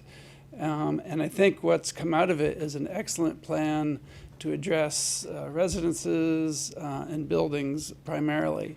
And I would really encourage you as a council to vote on this very close to as is, because I think it does an excellent job at what it was designed and intended to do. Now, having said that, I think it really is a starting point, because we've heard from a lot of people tonight issues, trees are not dealt with here. Public transportation really isn't dealt with. Bus shelters are great, but that's, not inclusive of a lot of things. So I would, and also there are other committees, and there's a parking task force which is looking at issues relevant as carbon consequences. So I would very much urge you to get this going so that key parts can be implemented in 2021. And we know that our stakeholders need at least 6 months once something's passed to start implementing it. But then don't let up. We do need to dig into a real plan regarding the urban canopy, and that takes a lot of engagement. I don't want to see us become like Montgomery County, where it takes us 3 years to do anything and come up with a plan. I think we've had a good engagement process, and we can go from there. So thank you very much. Great. Thank you. My name is Elizabeth Thompson, and I'm also a co-chair of the Committee on the Environment. And we really appreciate Gina and Daryl and you all and Mayor Stewart's leadership so much. I'm here to express my 3-generation Tacoma Park family's support for the plan. As many people have said, my kids are obviously super invested in Tacoma Park's leadership. They find a lot of hope from that, and I really appreciate the hope that you guys have already given them. I know that this will take another step toward it. This will literally empower us to have a more sustainable and resilient future. I really agree with lots of the points that have already been brought up. I also want to mention that I think that this will help us to be more resilient. There are, of course, other components to it, like the stormwater and transportation, that are super important. But having buildings, taking our existing building stock and making that more energy efficient will make us more resilient to extreme weather events and power grid fluctuations. It's a really good start. It will also empower us to understand better what our buildings are, how they're performing compared to similar buildings that are close by and in other areas. That'll help us to take simple steps and complex ones toward a more sustainable future. So thank you so much for all of your leadership. We look forward to continuing to support it on the Committee on the Environment, and really appreciate everyone's advice and thoughts here today.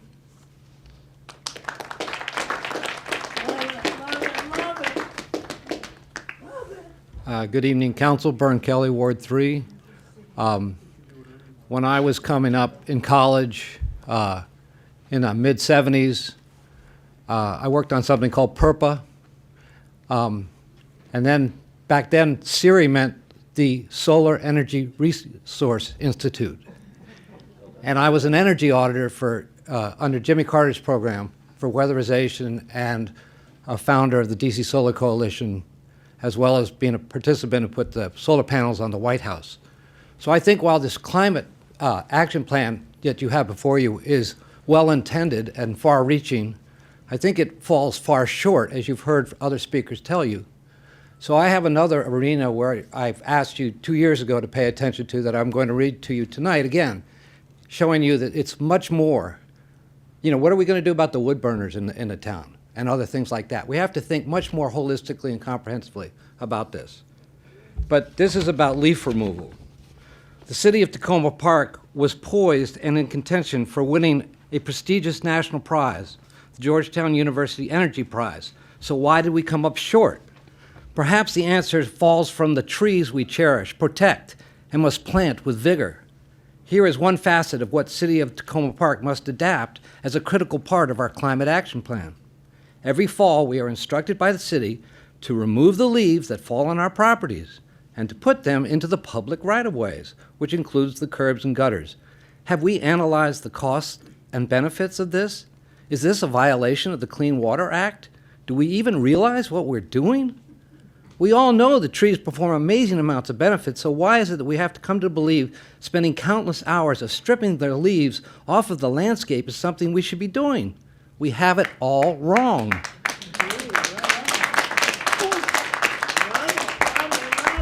Decomposing leaves are valuable, a valuable beneficial natural resource for numerous reasons. They provide a layer of natural compost, which, as they decompose, regenerates soil structure by supporting microbial life.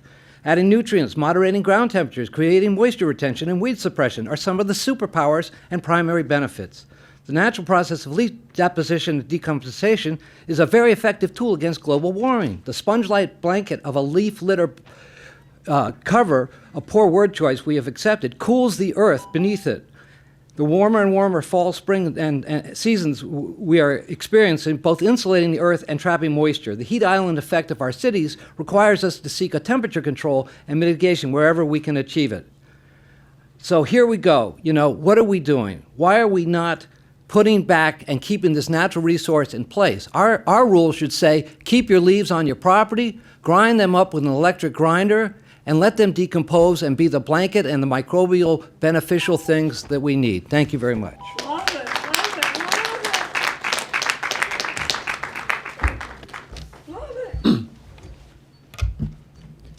Hi, my name is Adrian Combe, and I'm from Ward 3. So I'm here to talk about everybody's favorite topic, which is the NDC plan. And I've come to share a poem called I Assume But I Do Not Know. So a great rift has befallen the city over the fate of the junction. I assume you allotted greater trust to the developer's intentions because he was black. I assume that you have the city's best interests at heart, and I assume that the mayor will have a splendid walk from her house on Elm Avenue up to the new junction. Well, guess what? I don't know if there will be any black businesses left if this is built. I don't know why hundreds of testimonies didn't make you reconsider. It has made many of us bitter. Enough time has been put into the plan is not a good enough answer.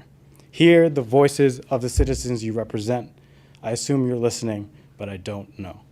Thank you.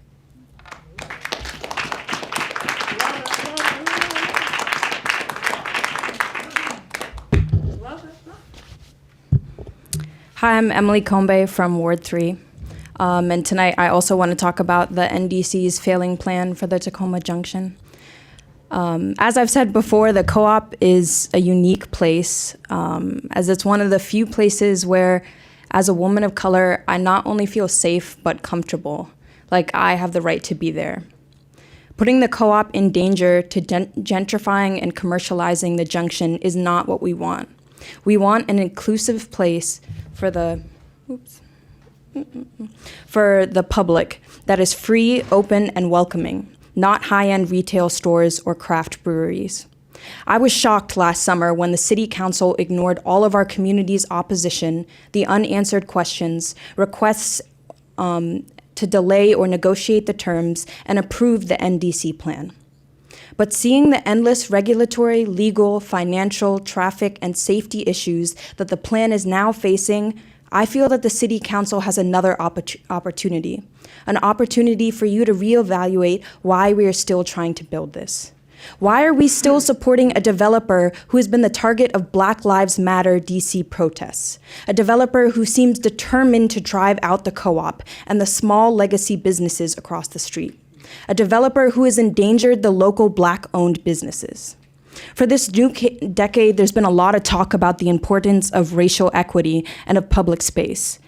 And I would like to believe that all of us in Tacoma Park want racial equity and a better future. But I think now is the perfect time for the City Council to prove that this is not just lip service. We need a new plan for the junction. One that doesn't endanger the co-op, our local businesses, people of color, and people of low socioeconomic status. A plan that creates inclusive gathering spaces for everyone. all ages, all races, all incomes on our public land at the junction. All abilities. Thank you.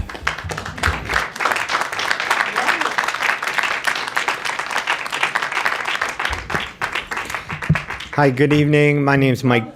My name is Mike Tidwell. I live in Ward 1. I want to thank the mayor, council members, my council member, Peter Kovar. I'm here in really strong support of this climate plan and climate resolution. I think it's an incredible plan. It's very inspiring. And I do this for a living as the director of the Chesapeake Climate Action Network. We're active across Maryland, Virginia, D.C. We have 40,000 members across the region. I see climate plans at the county level, the state level, the regional level, and this is really inspiring and really stands out. And I know we're the kind of city that can make this happen. I want to thank Gina Mathias and Daryl Braithwaite for being leaders on this. What's amazing about this plan is it does address the issue of voluntary versus statutory. And first I want to say that I am obnoxiously green. I am just hideously green. Solar panels on the roof, electric car, a vegetarian, push lawnmower in the parade every year. So that's great for people who want to take voluntary action. But this is a nation of laws, and if we want to change this nation, we have to change the laws. We didn't ask bigoted Southern sheriffs in the South in the 1960s to voluntarily go against segregation and to integrate. There are sometimes in this nation where what's wrong is so severe, so obvious, that we have to ban it. And that's what we have to do right now with fossil fuels. We need to ban the combustion of fossil fuels. We need to figure out how to keep the lights on in this microphone working without lighting things on fire. And I want to tell you that I work on the 7th floor. My office, my regional office of CCAN is here in Tacoma Park on the 7th floor of the Tacoma Business Center. And it's an amazing view. If you've not been in that building, the 7th, 8th, 9th, 10th floor, it's an amazing view of our region. This last summer in July, at the peak of summer, the deep green of our canopy, our urban canopy in DC and Tacoma Park, I started to notice something I had never seen before. And that is lots of dead century-old oak trees that had died of sudden death. In other words, they had leafed out completely in April and May, and then they were completely dead and all the leaves had turned brown by July and August. I'd never seen it. I was like, what is that? And then it took my neighbor, Michelle Kurtz, who has a giant century-old red oak in her backyard, to explain to me they drowned, the roots drowned during the record rain of 2018. Then the pests came, then the beetles came, all climate change. And so that is what I can see from my 7th floor of my office building. But you can also see from that same perch, you can see across the Potomac Valley into Virginia, you can see DC, and you can see Tacoma Park. And in Virginia, over there in Roslyn, the buildings, you don't see any gleaming reflection of solar panels over there because they have a voluntary system for solar. In DC, you see lots of it, Big Bad Wolf, Tacoma, Busboys and Poets, lots of solar. Tacoma Park, some. It's all about policy. We're in a dramatic race against the impacts of global warming and the policy changes we can make. Thank you.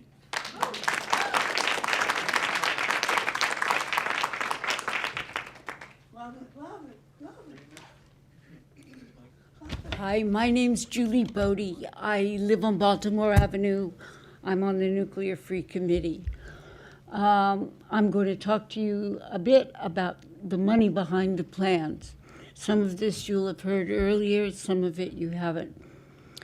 The City Council agreed to divest from nuclear weapons invested financial instruments in June 2017, following repeated and well-documented advocacies by the Nuclear Free Committee. For 3 or 4 years before, the city had responded that they were too busy, too short-staffed to address our request. Perhaps that's small wonder, since the investments and payments turned to be so many and so varied. What's more, the amount of money involved was immense. Kitty Tucker, lately our Nuclear Free Committee member, summarized the sums when she had told the council, and I'll quote her, that SunTrust granted loans and other forms of backing to nuclear weapons corporations in excess of $18 billion for 5 years between 2011 to October 2016. And that prompted the agreement, that statement, I think, to the council. Thankfully, there are a growing number of options for community and earth-friendly investment. Pardon me if I try to read my writing.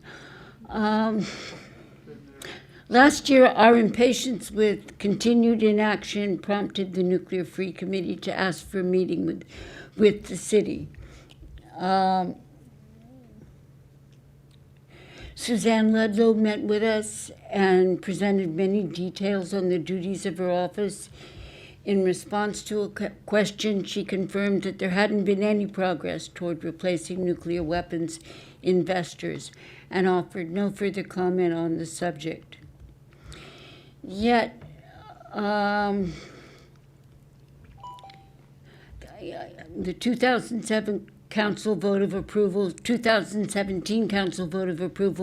was one of many times the city has supported the Nuclear Free Committee. At our request, it purchased a list enabling us to distinguish weapons producers in the public market. More recently, the mayor signed the city on to global nuclear weapons ban. In addition, we have gathered hundreds of signatures on a petition to stop all what Jane Fonda calls suicide investing in nuclear weapons and the money pipeline, where those city funds are also channeled. Thank you, Ms. Bodie. Your time is up. Thank you. All right, let's move forward. Thank you.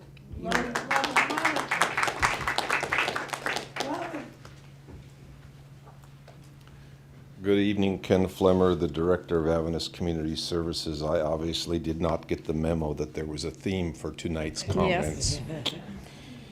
I just wanted to share with the council and the city residents here that for Thanksgiving and the December Christmas holiday, we distributed just over 1,200 holiday baskets. The biggest amount that we've ever distributed by quite a margin.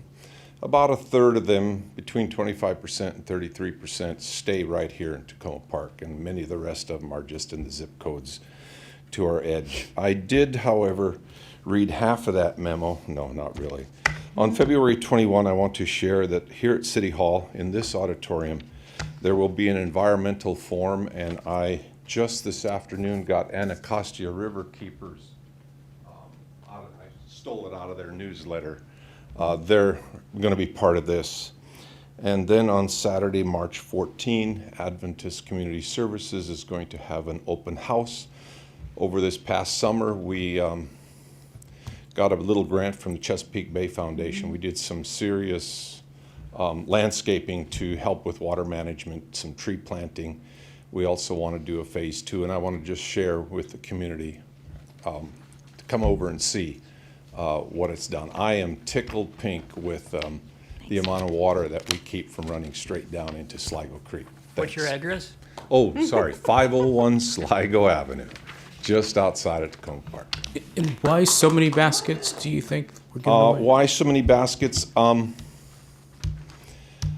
It's always hard to say. One of the things that's puzzling in this whole program, which Terry knows more about than I do,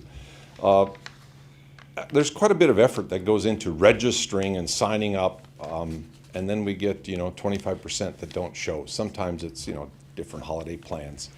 Part of it is we were a little more aggressive in reaching out and collaborating with some pantries that were low on resources, and no one has ever picked up zip code 20866, which is up Burtonsville. 100 and some families there, and we decided that we would pick them up, partly because I live up there.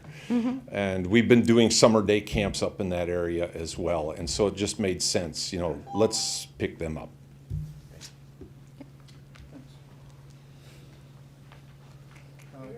Bring us home, Mike. One behind me. All right. Hi, everybody. I'm Mike O'Hora. I live at 103 Hilltop Road, and I come to you through my affiliation with Tacoma Park Mobilization. I come to you also in complete concurrence with the idea that this sustainability plan is what Tacoma Park and by extension all of us need to move forward. And I've been tasked with talking about the little stuff that gets swept up at the end. So with respect to non-residential buildings and multifamily buildings, energy efficiency benchmarking is to be completed by 25, and new efficiency standards would be implemented by the end of 2029. There are 34 Tacoma Park buildings that will also be required to do benchmarking also by the end of 25, and new standards for those will also be implemented by 2029. With respect to single-family homes, the establishment of home energy scores and standards, homes listed for sale will need to have a home energy score as part of an energy audit no later than the end of 25, with new energy standards to be established and implemented by the end of 29. Subsidies and grants are currently available to assist homeowners in case of demonstrated need. The expectation is that would continue. With respect to apartment rentals, commercial and non-residential buildings, LED upgrades all must upgrade their lighting to LED no later than the end of 2022. With respect to transportation, multifamily residential buildings with parking lots will be required to install at least one EV car charger no later than the end of 2022. Halfway there. Expanded placement of EV charging units at the curbside will be available for those residents whose homes do not have off-street parking. We expect to see the full implementation of county bikeways, and perhaps if we have to adjust the speed limit for the vehicles in town, the automobiles in town downward by a few miles, we'll do that. The city will install 12 new bus shelters by the end of 2022 with the expectation that these convenient bus shelters will help people to make the right decision about getting out of their cars and taking public transportation. Solid waste will be expanded, and by 2027, we may not have to go to PG County, where we should have access to the Dickerson site. With respect to adaptation and resiliency, the protection of the Sligo Creek and the Anacostia River basins are very important, as are stormwater management, tree protection, and planting and green space protections. When Gina did a survey, trees were the thing that she found to be most important and most mentioned. Thank you all. Thank you.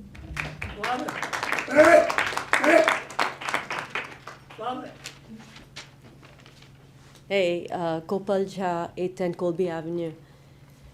I wanted to talk about a couple of things.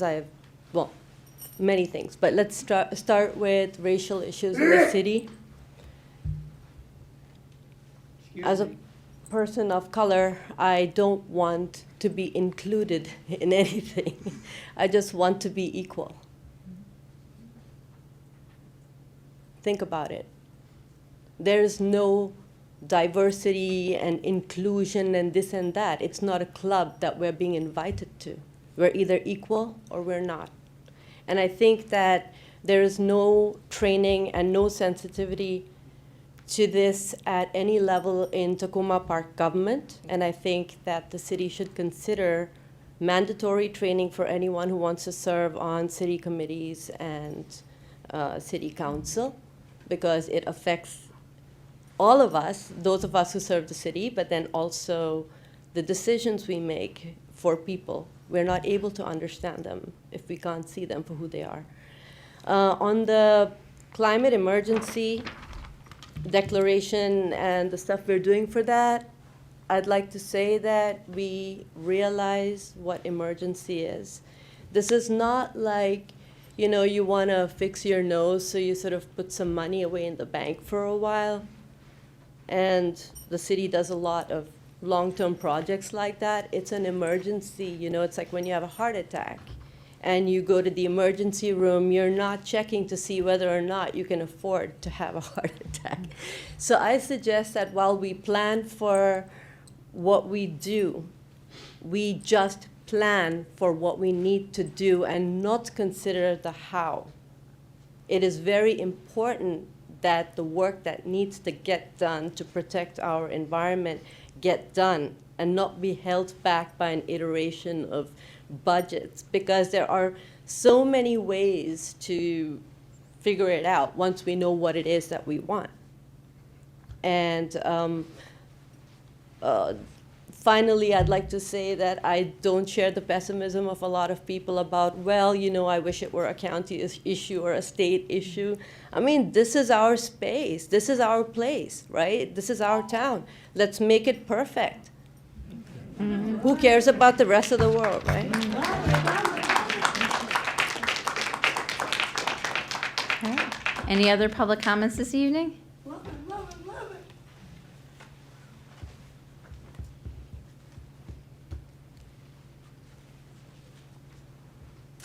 Good evening. My name is Cynthia Mariel. I've lived near the junction and Carroll Avenue for over 4 decades. I'm here tonight to talk about the city manager's proposed changes to the metered parking zone at the junction. These changes are not well thought out. The process has been horribly flawed. The deadline for comments needs to be extended, and the city manager needs to be schooled on what it means to have community participation and identify needs. The city manager authorized publication in the January newsletter put out by the city about these proposed changes that were to happen on the 7300 block of Carroll Avenue and then the adjacent meters on Lee Avenue and Grand Avenues. The announcement in the newsletter referred readers to the website of the city, and there were 2 descriptive sentences, very incomplete, and a link to a map, also very complete, no specificity. Thus, preparing comments was not something that could be well done because there was no information. The city, with the city manager's authorization, then posted signs along Carroll Avenue, where there's 7 meters. There's 3 signs. Grand Avenue, there may have been a sign, but it no longer exists. Lee Avenue, there is no sign. The signs face the street. If you're walking along the sidewalk, you don't see the signs because the information is facing the street. So pedestrians, neighbors, users do not see the information. Plus, the signs are very low, so if you're a pedestrian, you have to step off the curb, step between a car, and scrouch down, unless you're a child, to read what's on the information on the signs. And indeed, if you're even a driver, you park the car, where do you put your money or pay for your parking meter? It's on the sidewalk side. It isn't. People do not stand next to their car on the street side. The information on the signs differs from the information on the newsletter, which differs from the information on the website as to where geographically these changes will be proposed. So what does this mean? Why can the city manager, after over 20 years of employment, not get it right in terms of what it means to engage the community and deal with issues? Thank you.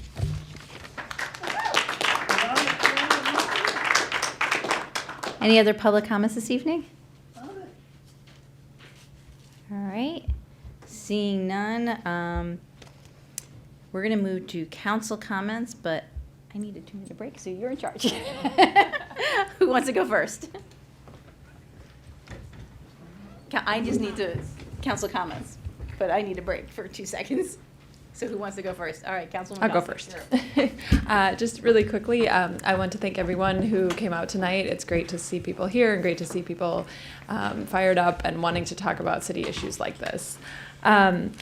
Two quick updates. One is we had a Transportation Planning Board meeting today. I chair the Access for All Committee, which is a committee of the TPB, and the committee has put together recommendations on e-scooters and dockless bikes for various jurisdictions throughout the region. There's what I think is a very good report with recommendations, and I encourage people to take a look at that. Additionally, I've been hearing from a lot of people regarding the proposed parking changes at the junction, and I know I've talked with the city manager about providing some updates and information on that tonight in her city manager comments, and I know she is extending the comment period for that, and we're working on arranging a meeting with businesses and having some more discussion. I agree, and in our discussion, I think you did as well, that the information was confusing and it was a little difficult to figure out what the proposal was, so I appreciate that very much. Thank you. Thank you. Councilmember DeBala? Yeah, hi, everybody. First a thank you, then some local, regional, and then a personal update. So I'm going to be talking for a couple of minutes. Give Kate a little longer to get back. Thank you for all coming out and commenting. As Casey said, it's just wonderful to see so much engagement around this critical issue, and I look forward to hearing the presentation later this evening and continuing the discussion. I think most of you were here when Mary Jane mentioned the housing meeting tomorrow night in this room at 7 for parents and their children, their adult children with special needs, about possibly creating a housing situation here in the city. So if that applies to you or your family, do come out and let's talk about what the best ways to do that are. For those of you who live on Lincoln Avenue, we'll be arranging a meeting probably the week of February 10th to talk about traffic calming on that set of blocks. Tomorrow, I get to go to the auto show as part, I'm rubbing it in, as part of the Regional Council of Governments Energy Committee that I'm on. Several of you referred to working with other jurisdictions, and several of us are involved in the regional transportation, climate, bay, housing committees, as well as county committees. But I'll be going to the auto show, and I'll be coming back with all sorts of new news and pictures, as well as our regular meeting. And last week, the Chesapeake Bay Committee met, and we talked about the legislative agenda in Maryland and Virginia for anyone who's in the room who's interested. And last, I want my colleagues to know that I'll be at the retreat on Saturday, but I will be having a minor procedure on Monday. So Wednesday night, I won't be here, but I will be doing my comments and getting them to the mayor before that. So you'll have me in absentia, whether you like it or not. And that's it for me. Thank you. Love it. Great. Councilmember Smith. A number of things that I want to mention. First, last week I had the opportunity to attend the Montgomery County chapter of the Maryland Municipal League. Chief Marcus Jones, the county's police chief, was a special guest. He talked about how the county is trying to implement Vision Zero. It is a challenge, especially with so many state highways in the county, but they are working on trying to curb the number of pedestrian accidents with vehicles. I also had a chance to go to an event at Essex House Apartments last week. It was hosted by Carpe Diem Arts, Brass Ring, Impact Silver Spring, and a number of other organizations. There's a program that happens in the evenings for the residents of the building, for their children. It's primarily a cultural arts program. It was fantastic. County Council member Tom Hucker presented them a certificate of recognition for the program. Another thing that I have the opportunity to participate with the Council of Foreign Relations. It's a think tank for those that don't know. They have monthly calls with state and local officials. And one call was with the author of Building a Resilient Tomorrow. This is really timely. She talks about sustainability. So for the call, the first portion of it with whomever this fellow is that they have as the guest speaker, it is on the record, so I will make that available for residents if you want to hear what Alice C. Hill had to say about what municipalities should do around the country to build more sustainable systems in their jurisdictions. I would like to thank everybody who came out to the MLK dinner. It was fantastic. I want to thank Terry and Joyce for organizing. I want to thank my colleagues for helping with the service days that were part of the just before the MLK dinner. That was fantastic. And then finally, I would like to ask the city manager regarding the WorkSource initiative that we are doing here. If we need money with us doing the upcoming budget, please let us know, because what Faith said about how this helped her, there are a number of residents in the city, especially in my ward, that need this type of help. So if there's any way we can build out this program, that would be fantastic. Thank you. Obviously, we'll be sharing that information on Saturday. Okay. Oh, and just one last thing. The governor's budget came out for municipal highway user revenue. The governor has given municipalities another $1.2 million. We don't know what the breakdown is yet, but at least he is not taking money away from us. So that is a good thing. And we are still working for the Maryland Municipal League to try to get rid of the sunset provision that is in this legislation, but this is a good step this year. Thank you. Councilmember Kovar. Thank you. First, thanks also to all the people who took the time to come out and speak about the climate plan. And I'll save my more substantive remarks on that for when we get into it shortly. But I do want to thank not only those who spoke, but a number of folks reached out to me previously by email, and we had some exchanges. And you know who you are, and I appreciate it. I do also want to thank the folks who came out for the Service Day project on MLK Day. I was at the Tacoma Woods cleanup, which there a lot of people, all kinds of things were found there, including an entire tailpipe and various other things. I'll just mention one thing for the Public Works crowd at the back. Way up in the back on the upward slope of Tacoma Woods, just before you got to the Hefner lot, there were some large items that I think the volunteers, myself included, didn't feel like we'd take and bring all the way back down and back up. Maybe just outside your lot, but you might take a look at grabbing some of that stuff, tires and a few things like that. And then the last thing I wanted to mention was there was a meeting last night regarding the Montgomery College Math Science building. It was one in the series of updates. The city manager had mentioned it last week as well.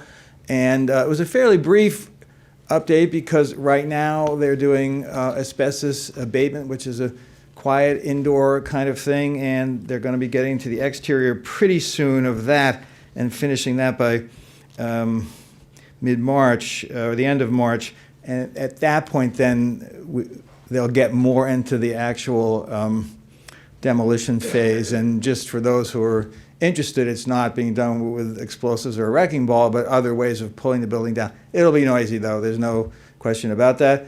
It could take 2 to 3 months to do. And, of course, there's the beeping of trucks and things like that. We've worked out an agreement with the construction firm, and they're not going to be doing any Sunday work, and they're not planning any Saturday work in general, but Saturday work could happen as makeup for lost days owing to rain or other kinds of factors of that sort. So starting as we get into the spring, then we'll really start to see some more activity happen there. But you know, it's all subject to the times in the city noise ordinance and so on. So there shouldn't be anything very loud before 8 in the morning. I realize that's far from ideal. Could start a little bit earlier than 8, but that's just an update on where we are. And there will be another meeting in late March prior to another forum where they present on what they're doing prior to the start of the demolition piece. So that might be something that people will want to attend, and I'll certainly send information around about it. Thank you. Councilmember Searcy. I'm so happy that everyone is here tonight, and definitely look forward to having discussions about the Climate Action Plan. I want to thank folks again who came out to the MLK. And Talisha was an awesome MC. Someone should say that other than her at the dinner. At the dinner, yeah. Thank you. I just want to thank again my colleagues and everyone that came out to the MLK event on Monday and the Service Day event at Hillwood Manor. At the Hillwood Manor cleanup, we had 165 volunteers, and it was great to see like entire families come out and clean up. Hey, Jay. We lugged down a lot of stuff together, so it was really a wonderful opportunity. We found a couple of lawnmowers. I mean, you know, you're always surprised about the things you find when cleaning up the woods. So I think Tacoma Woods had 100 volunteers, I believe. I think it was 100. Yeah, So 165 people at Hillwood, 80 bags of garbage, 100, I forgot to say this before, 100 people at Tacoma Woods, 50 bags of garbage, and half a bike, lawnmower, tailpipe, other wonderful things were found. Yes, on a cold day, but you warmed up as you were cleaning up. So thank again to all of the organizers and folks that came out. I will, just for residents that have submitted traffic calming petitions, city manager, I'll follow up with you. I know that Jesse's out. She'll be back soon. Okay.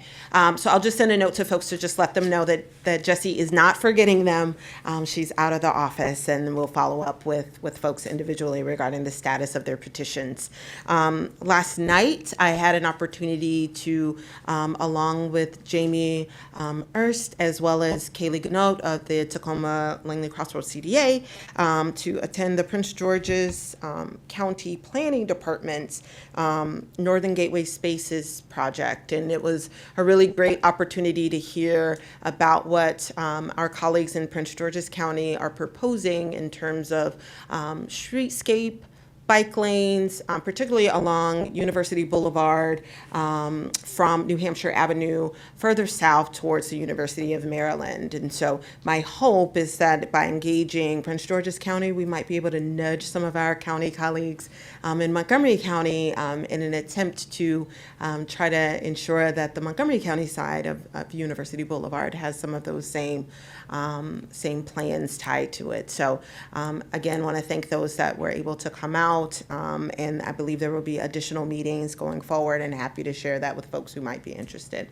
So thank you. Councilmember Siemens.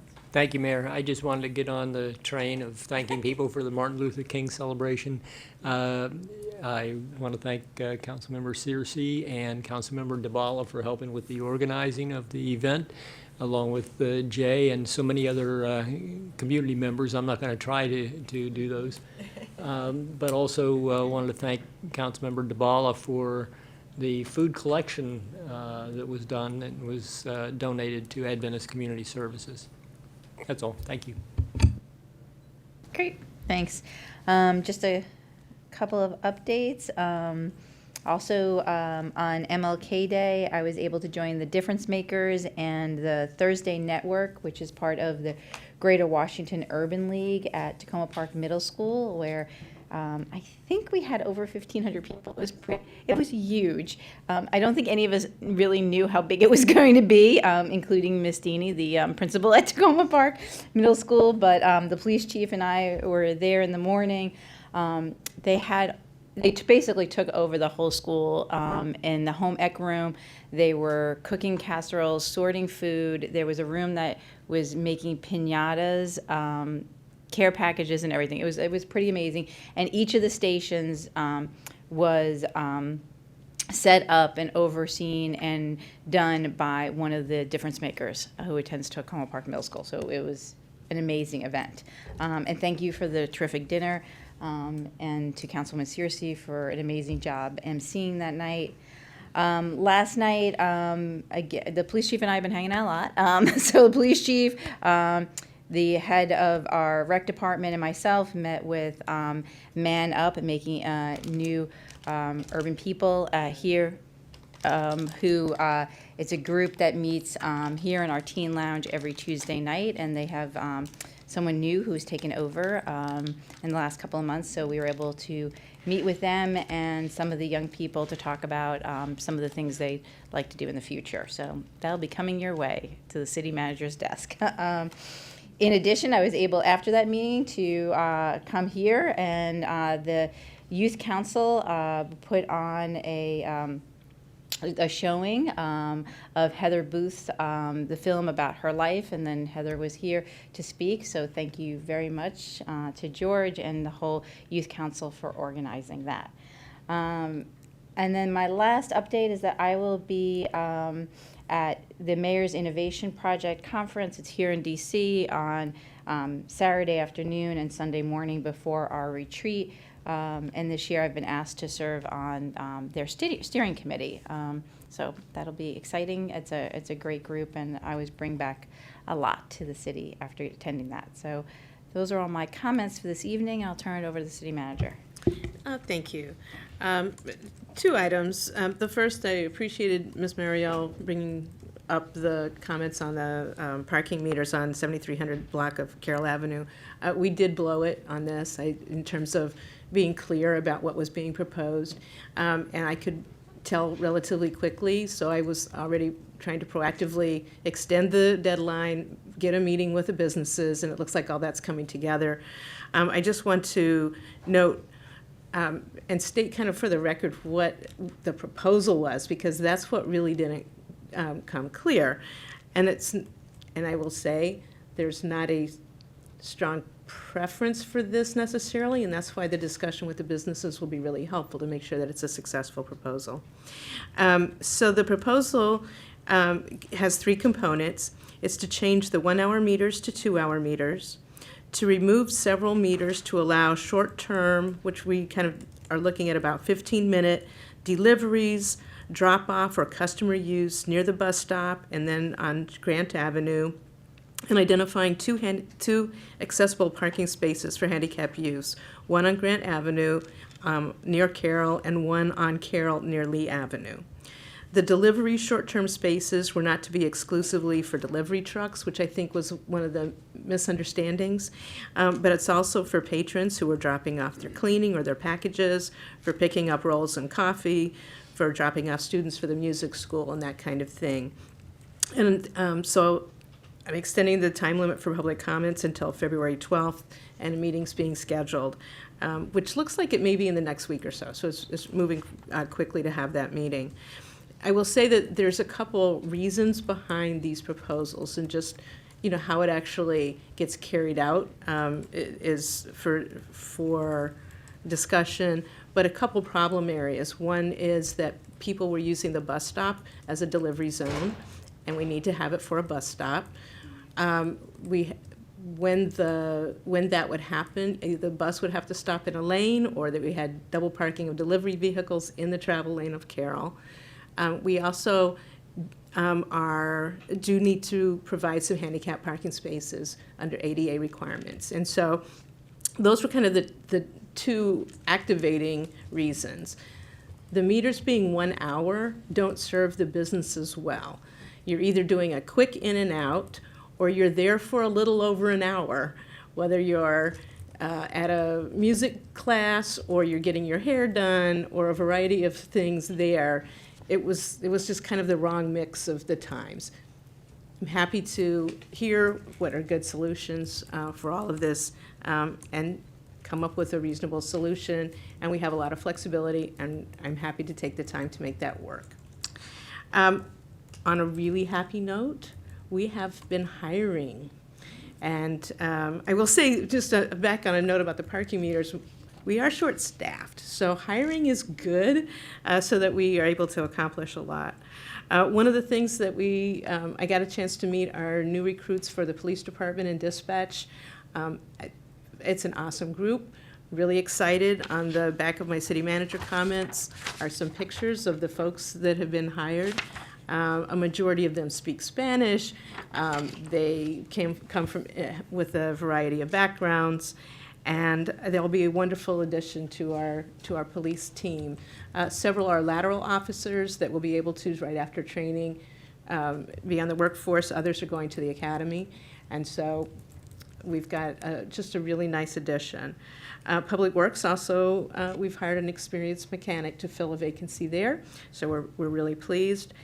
And we're working on filling some critical positions, such as the deputy city manager position, as well as a budget and accounting manager and a landlord-tenant mediator. So we're moving pretty far on those, and hopefully we'll have some announcements very shortly. I think that's it for me. Great. Terrific. Thank you very much.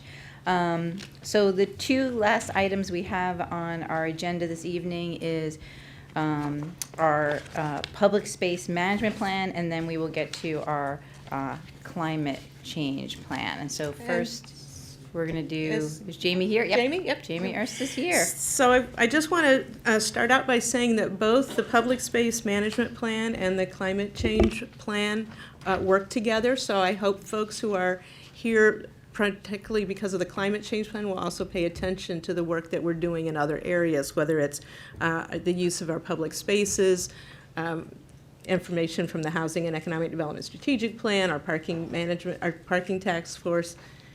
All of these things together are designed to make a more livable Tacoma Park. And so I'd like to turn this over. Jamie Ernst has been working on this for quite some time, and we have a nice presentation for you.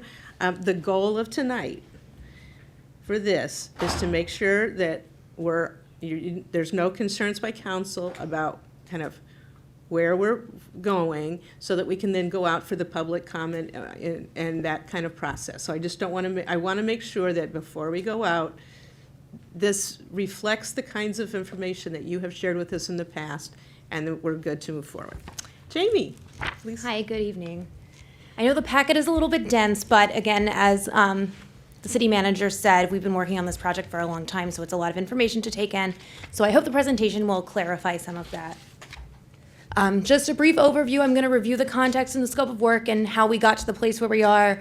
I've come up with some draft goals that what I would be seeking public input on.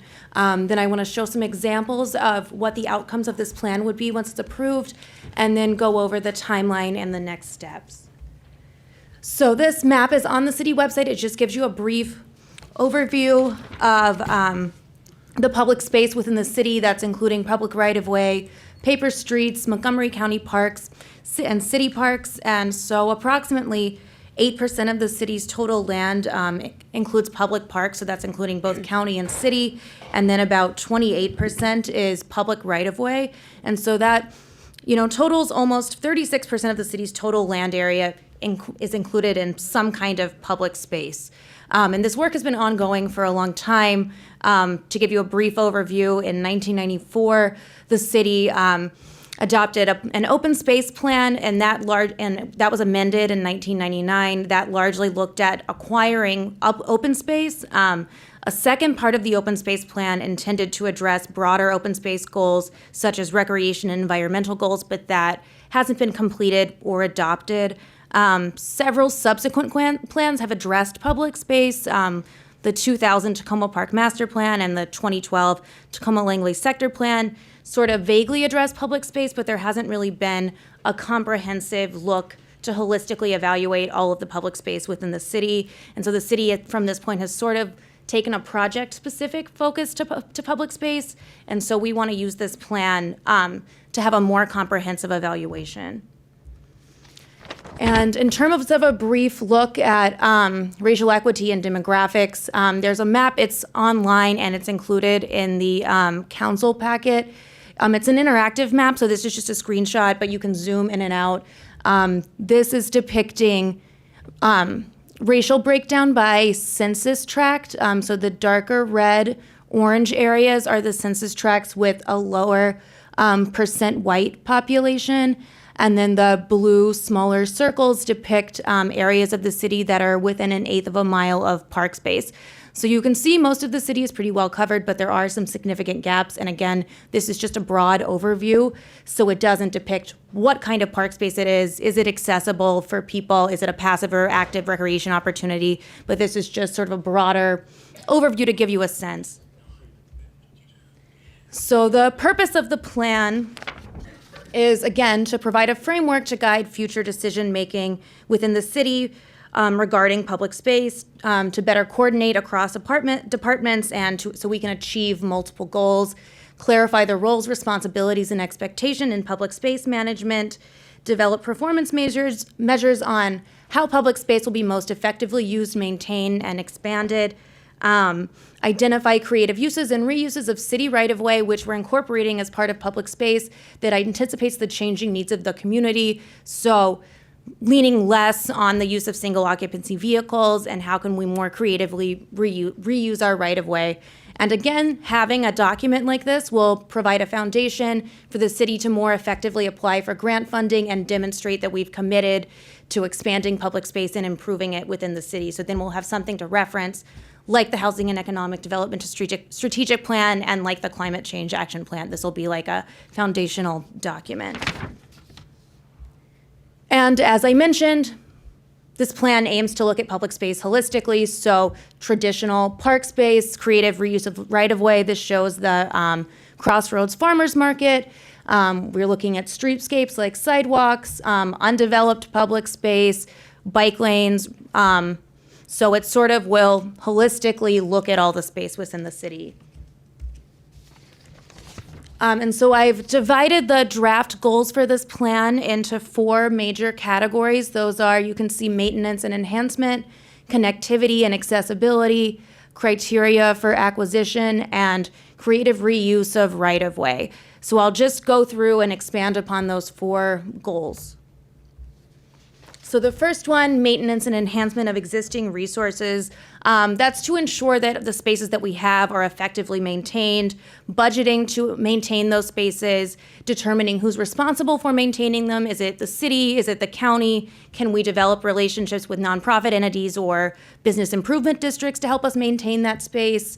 And that'll include an inventory of the condition of our public spaces and then developing a set of recommendations for enhancement based on current quality.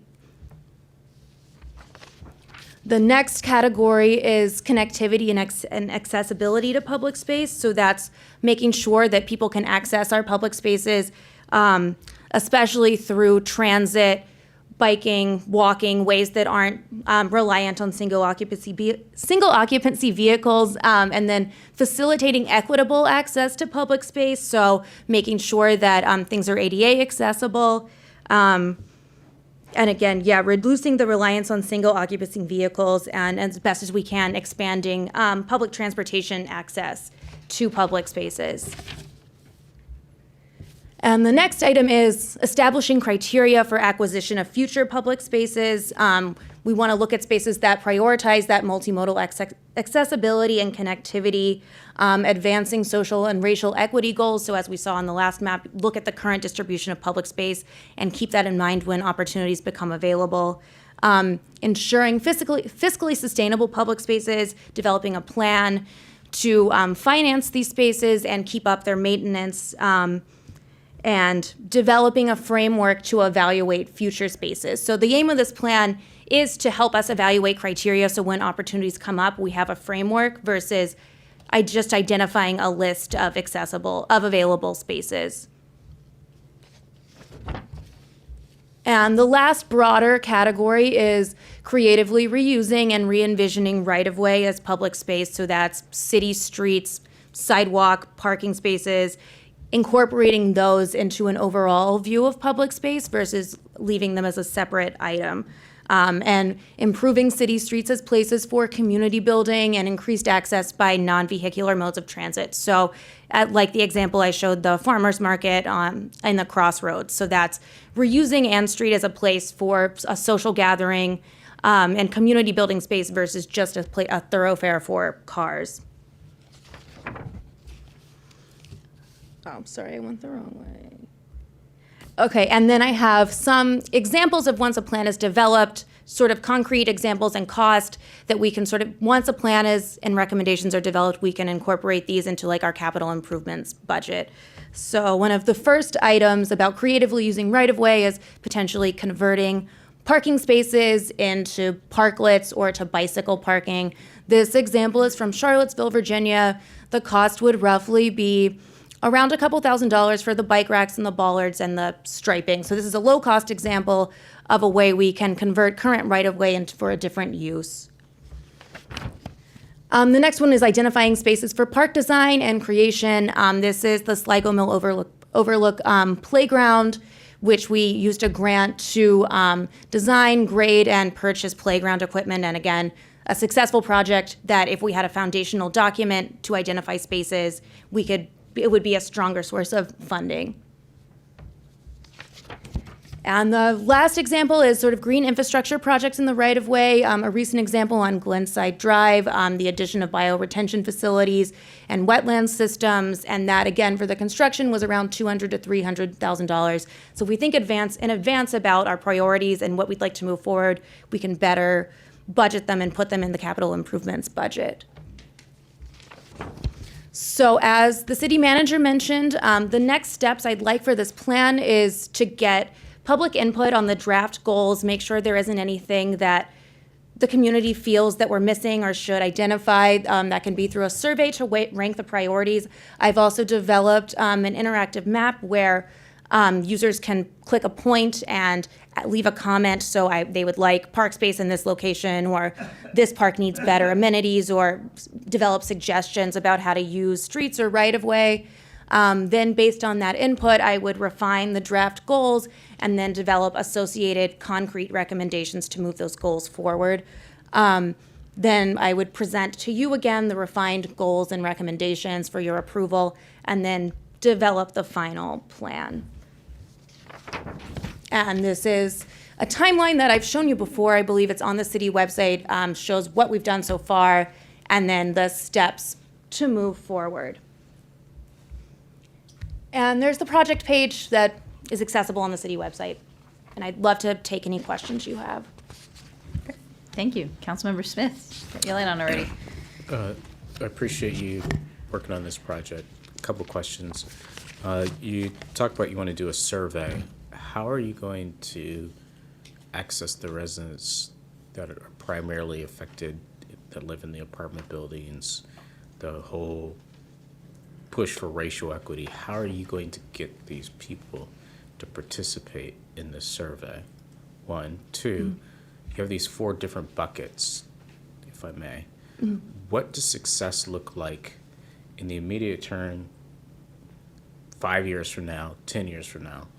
And then you talk about the city investing in, I guess, buying land or whatever. Is there like a threshold that you have for, we need to tell the city about this because it's half an acre, $500,000? I mean, or the council in general, will the council be told about projects that anything that comes up, or are there set criteria that you're going to develop that says this is when I move something to the council?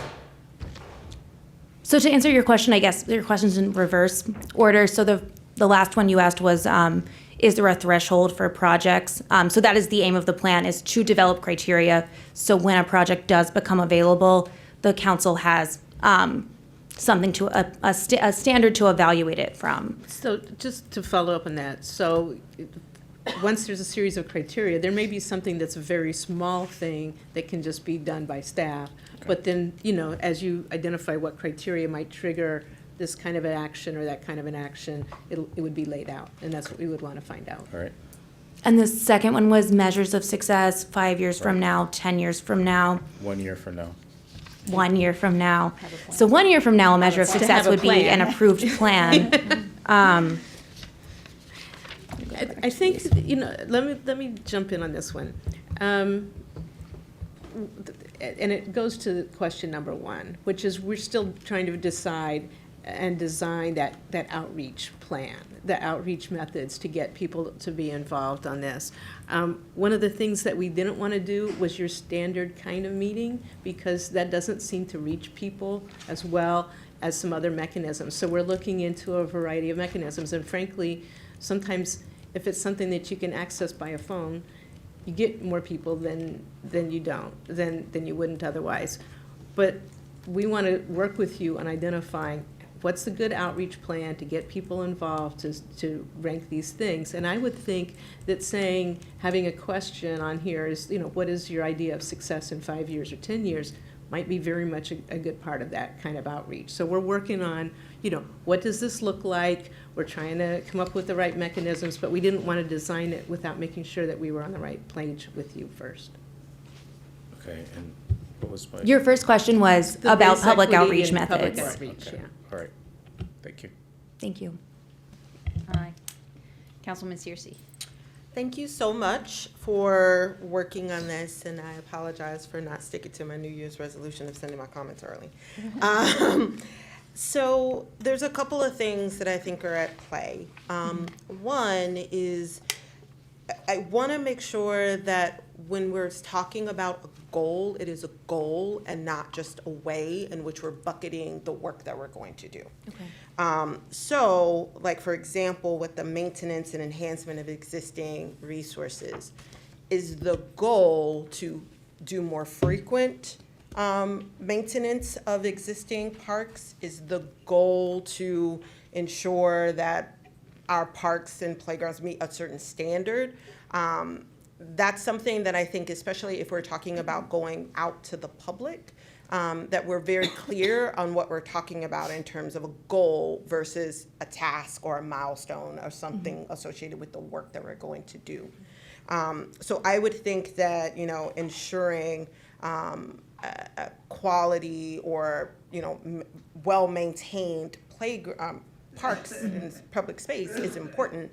It would be important, to Councilmember Smith's point, to actually tie something to that, right? So I think that's the piece that for me was a little missing. I wasn't sure of what the goal was. So for the first one, maintain and enhancement, I'm like, well, we already maintain things, so at least I hope that we do. If we're not doing it enough, then we should explicitly state that our goal is to hit a certain rating for our public space, right? Right. And just a note on that, I mean, we have not inventoried the quality of these places, so I appreciate that very much. So I think that might be one thing. So maintaining what we have. The established criteria for acquisition, to me, sounds more like something we're going to do and not a goal. So if our goal is to increase the amount of public space that we have in the city, and we're going to do that by, acquiring property or identifying novel approaches to creating open space, then the goal should be to increase our public space. And on that has been a stated goal for the city since '94. What there hasn't been is where should that be, and what kind of attributes should that space have? And so I appreciate your comments very much, and we'll be going back and thinking about them. I would also just to piggyback on that, because I think if we already have a goal about increasing the amount, how I see changing established criteria for acquisition, if I hear Councilman Searcy correctly, and one of the points I had written was, that could be changed to create an equitable and transparent process of acquiring. Is that kind of right? Is that getting where you're going? Yeah. Yeah. So I think that's just, you got it here. It's just. That makes sense to me. It's just mixed up. So either our goal is to acquire, or and to your point of, well, that's been a goal, well, then it definitely should be in our plan. So then we should start with saying that has been a goal since '94, that we're going to increase public space, right? So I think that's something we should definitely make sure that we do. I think another thing that's important to think about is when we're actually going out to the community, will the community actually have feedback on goals, or will they have feedback on where their needs are? I think they're more likely to point out where we need changes. So to your point about having the map and enabling people to kind of click and point out, this playground is awful, this one is amazing, that's going to feed into your needs assessment. It may not necessarily meet your goals, or give you a lot of input on your goals, depending on who you're trying to reach in this outreach. We might also want to look at our community survey results and whether or not folks clearly communicated that there were certain gaps. And then I also was a little unsure about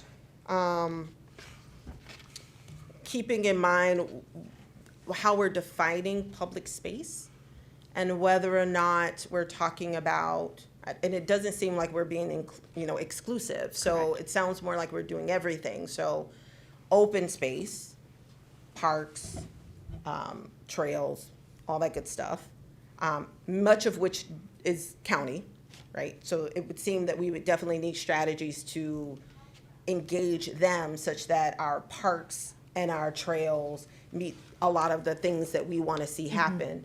But I also think things like, okay, our rec center, our library, city-owned facilities that also serve as public space. So is the idea that we're not just talking about the outdoors, but we're also talking about public space, or what we deem public space, that are actual like facilities, and are we maximizing the use and improving the quality of those, and how that may overlap with things like the housing and economic strategic plan, which may overlap with, so I think that there may be a need to perhaps in this plan reiterate goals and strategies that may be in other plans. Yeah, that makes sense, and that's an important aspect to include. Thank you. Thanks. Great. Councilman Costick. Thank you very much for this plan. I'm really happy to see us moving forward on this. And one of my comments is related to what Councilmember Searcy just said, which was that I'm a little unclear about what public space is defined as in this, and whether it is primarily open space and recreation space, or if it also includes things like the rec center, or also going as far as in terms of acquisition. We've talked a little bit about needing to establish some criteria for buildings when they go up for sale and we have a first right of refusal. And I'm wondering if that is a part of the consideration here, or if that's a separate part of that. But I think that it would be useful for us to establish those criteria, and we've talked about that. And so if this is the appropriate place to do that, I'd like to see us do that, or not necessarily do that in this, but set that as a goal in this.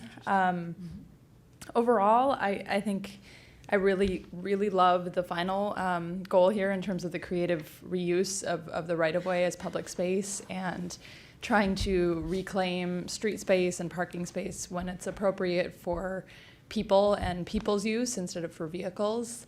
I think it's great to include maintenance on here, because I do think we, in some cases, need to do more maintenance of our parks and other facilities, and I think it's important to keep that in mind, because that is a budgetary issue, and it's something that's not always as exciting as budgeting for a new facility, but is really necessary to ensure the ongoing use and maintenance of those things. In terms of criteria, donations were listed here, and I think that's really important. I'd also like to see us, whether it's in this plan or elsewhere, we've talked about creating sort of a system for managing donations and how that might be handled.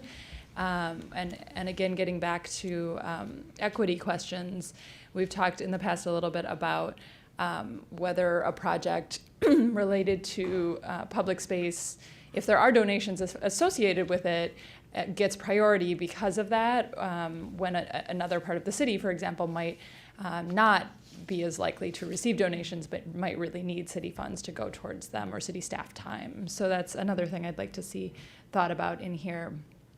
And then my final question is, Have you or will you be working with some of the city committees on this? I would think the Parking Management Task Force, the Complete Safe Streets Committee, and maybe the Committee on the Environment would all be some key ones to work with. Yeah, they'll be targeted explicitly. Great. Councilman DeBala. Yeah, one of the things about going toward the end is most of what I was going to say has already been said. I also, having been involved in this for a while and seen its evolution over the past couple of years, and having read the 1994 Open Space Plan, which was focused on green open spaces and on acquisition and not on all this other stuff. So when you, and it's great that all of these other ways of looking at the public space are included. But when you do the survey, when you go out to talk to people, again, the different types of public space and their different uses, and keeping in mind also that in different parts of the city, people are gonna, what Councilmember Searcy said, people are gonna have different expectations about what they want their public space to do. Also, I think that people, when they talk to me about public space, they want to talk about, can we have a community garden in the right of way? Can we put a garden on the basketball court, or can we put wood chips on a trail, rather than talking about it in the abstract. So again, the notion of coming back to specific places, because I gather what you want to get out of this is a framework as opposed to recommendations for particular geographic areas. That's correct. And most of the people that are talking to me are talking about specific geographic areas and what they want to do with them. And on just a comment on the donations policy, I think most people on the council know that Councilmember Searcy and I have been working on this, and I spoke just this week to the city manager about what the next steps on getting some finance office and other staff input on the draft, the internal draft. So when you talk about donations, what she said, it's not as simple as it looks. But this is great.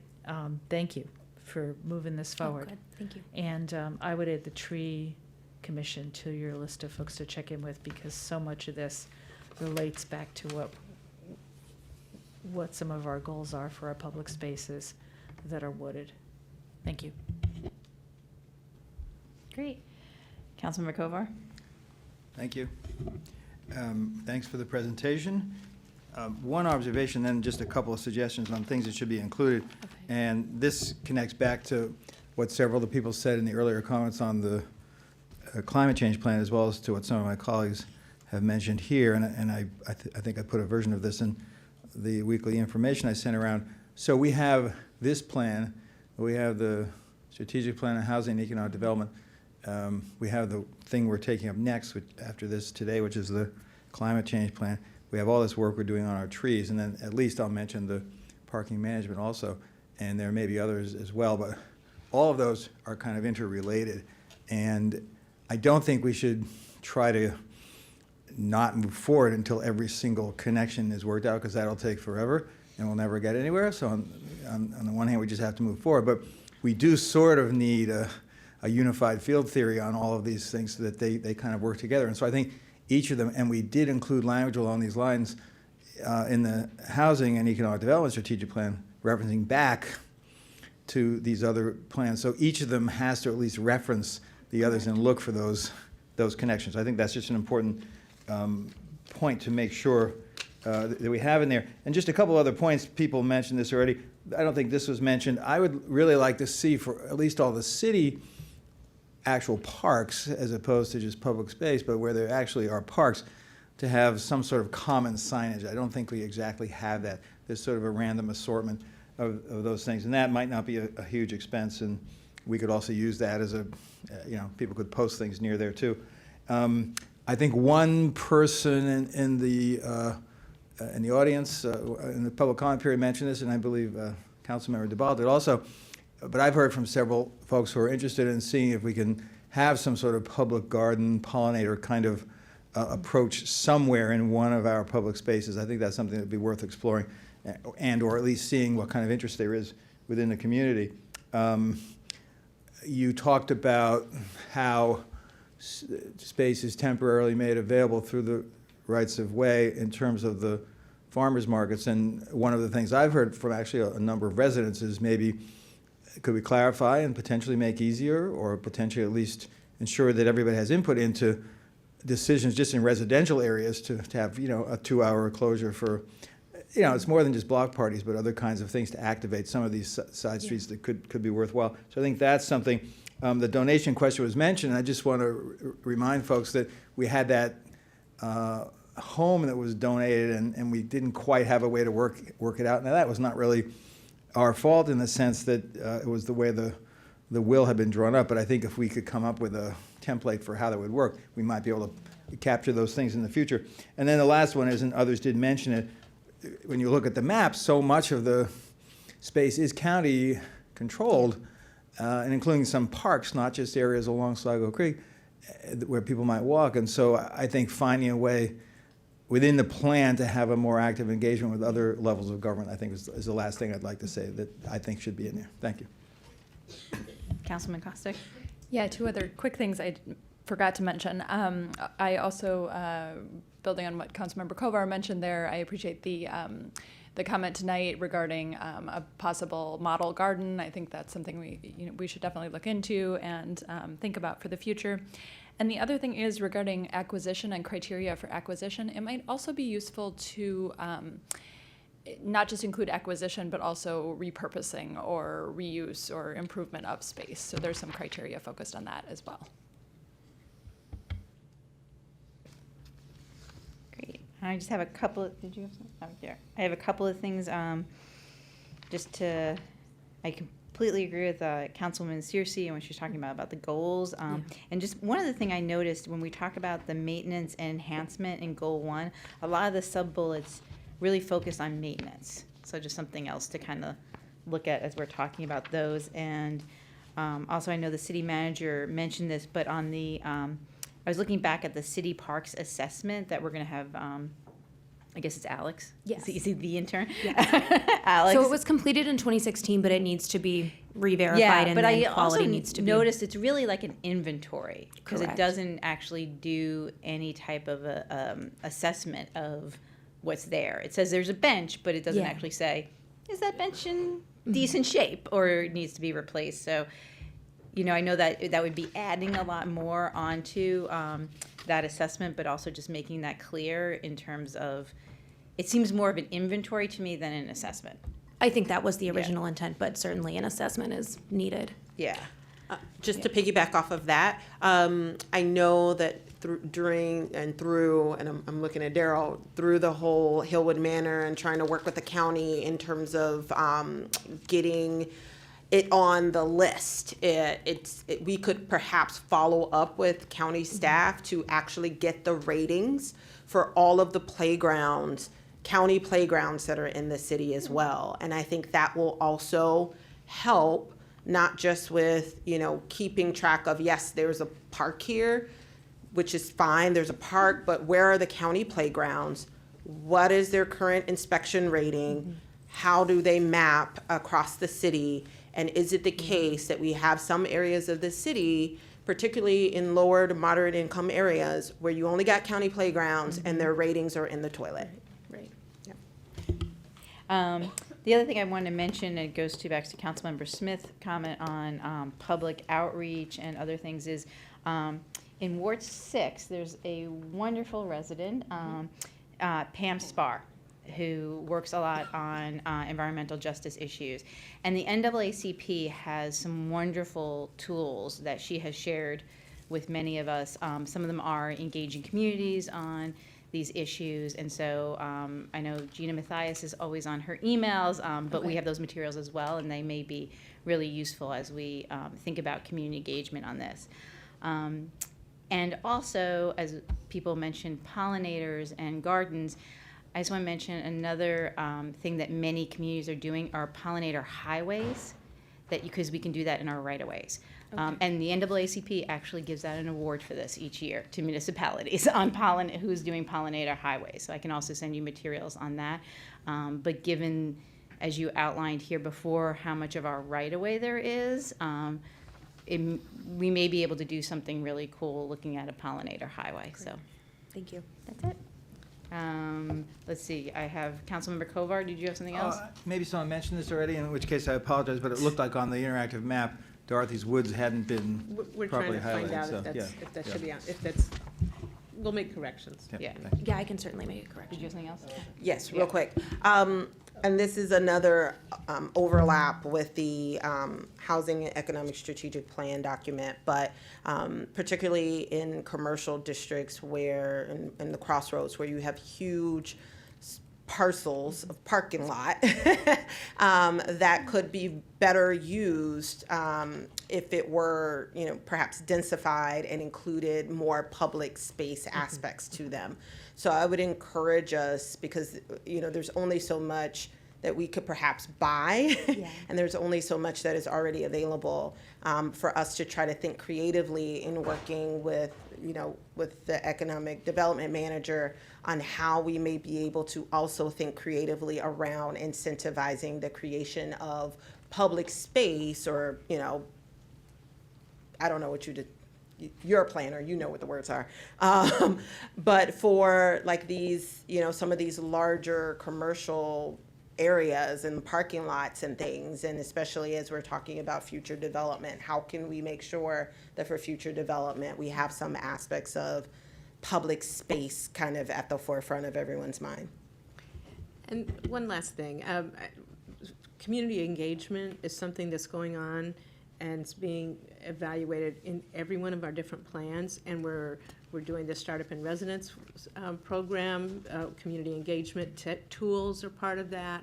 We're looking at that for all these different activities. So we're trying to find best practices for the rec center process. All of these things all require effective community engagement. We don't need to have a different model for everyone. We're working to try to find the the right model or two that will work here. So we'll be getting back to you. And I think that this has been very helpful. What I would suggest is that we tweak this a little bit. We may just send it out to you, not necessarily have to come back right away, but I think we would want to come back with just, and again, it may just be on emails right now about what that public outreach would look like and that kind of thing. So I know our agendas are really full, so I'm just thinking that unless something starts to bother you as we go back and forth, it may not need to come right back until we get a little bit further down the road. Okay, awesome, terrific. Thank you very much. 2 weeks in a row, Jamie. Hopefully you get next week off. Thank you. All right, our sustainability manager. So we always got something going on. Yeah. And another wonderful presentation. Again, lots of information in your package, as well as a lot to work out on the climate emergency response plan. I'm going to turn this over to Gina to go through. We did do a PowerPoint to just kind of highlight some of the main points, but you'll need to look at your package for the actual list of the various action items. We did not put that in the PowerPoint. So I just want to say that there's so much PowerPoint would kill you. And it's much better to hit the highlights and then refer to the information in your package. And so, Thanks. Gina Mathias. Yes, and I'm sure as all you know, I could talk about this for hours and hours and hours. So I'm going to try really hard not And to you're do going that. to over the next month. But not tonight, because let me tell you, I am usually asleep by 9 p.m. So I am going to try to stay lively and keep this moving presentation-wise so that we can get to some discussion, because I think discussion will be the best way to talk about the 16 items in the proposed resolution. I would like to point out that it's really warm up here, and as Councilmember Kovar said, we know. But that's perhaps deliberate to. He said it, not me. To keep you compliant? To Yes. give us the feeling of what the future will be like. Oh, yes, that was definitely planned. So I would like to start by talking a little bit about where we've been and what we've accomplished, and how we got to where we are as a city, not as a world. That's too big of a problem. But this is not our first go at sustainability plans and sustainability programs. We had our first goal, which was to reduce emissions citywide 80% of 1990 levels. And I'll say it is nearly impossible to gauge how close we got to meeting that goal because the greenhouse gas accounting methodologies that were utilized in the year 2000 when that goal was established have changed so radically, and the availability of data has changed so radically that it's really hard to backcast using our current methodology to see where we are. In 2014, the city adopted the Sustainable Energy Action Plan, which was a great plan that had 17 key strategies to reduce emissions. We implemented almost every single one of them. I did not list them all, but I listed a lot there so you can see we've done a lot. However, we still have quite a few emissions left in the city. This is our most recent trends analysis that the Cadmus Group did for us most recently. You saw this presentation from them in November, so I don't need to go into too much detail other than to refresh your memories that our emissions haven't decreased in a significant manner and we need to take drastic action. And this is despite all of the programs that we've already done. This is despite how we did our neighborhood energy challenge, how many people have already had home energy audits, how many people have already switched to renewable energy, and all of that good work. We're still here. And what that tells me is that voluntary programs are wonderful at getting people engaged, but they're not good enough to meet the council's goals and to meet the county's goals and the goals we need to meet as a society.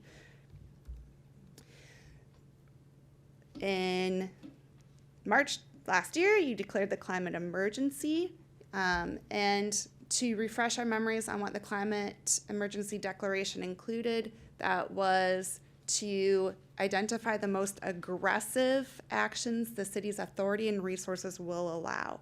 I really want to focus on that. So what I'm going to talk about next is not necessarily a comprehensive climate action plan. I am proposing a resolution that focuses on those really aggressive actions. You asked us to identify what steps the city can take to move rapidly towards net zero emissions citywide and to focus heavily on our buildings emissions because building emissions represent a very large portion of the emissions in the city, and it's also the portion of emissions we have the most direct control over, that we can affect the most change over.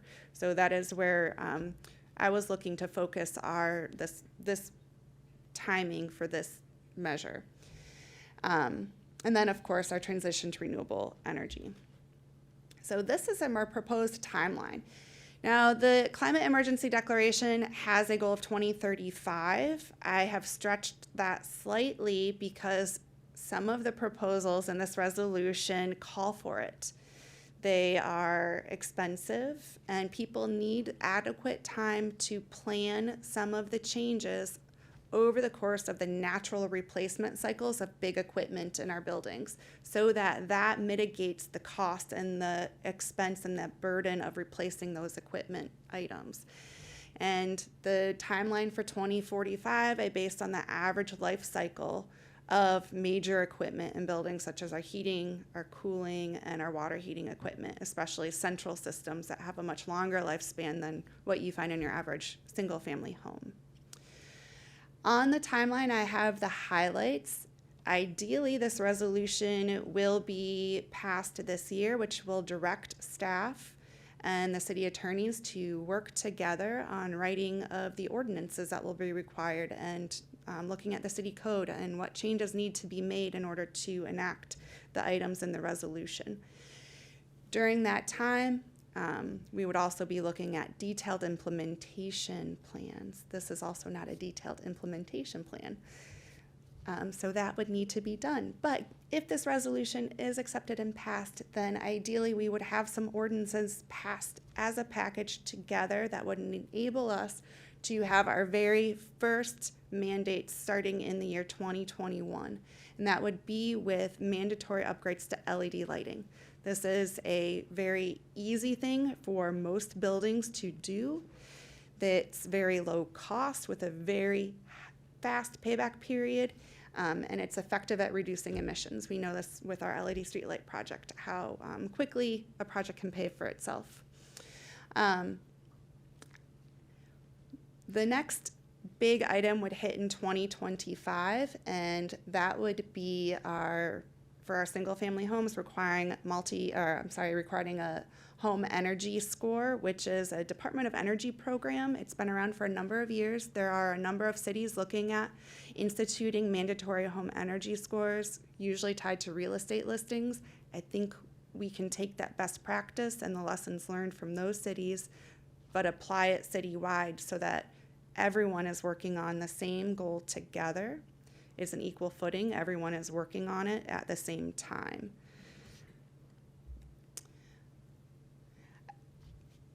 There's a lot more to unpack here on the timeline. I can spend some more time on this if you want, or if you want me to move on.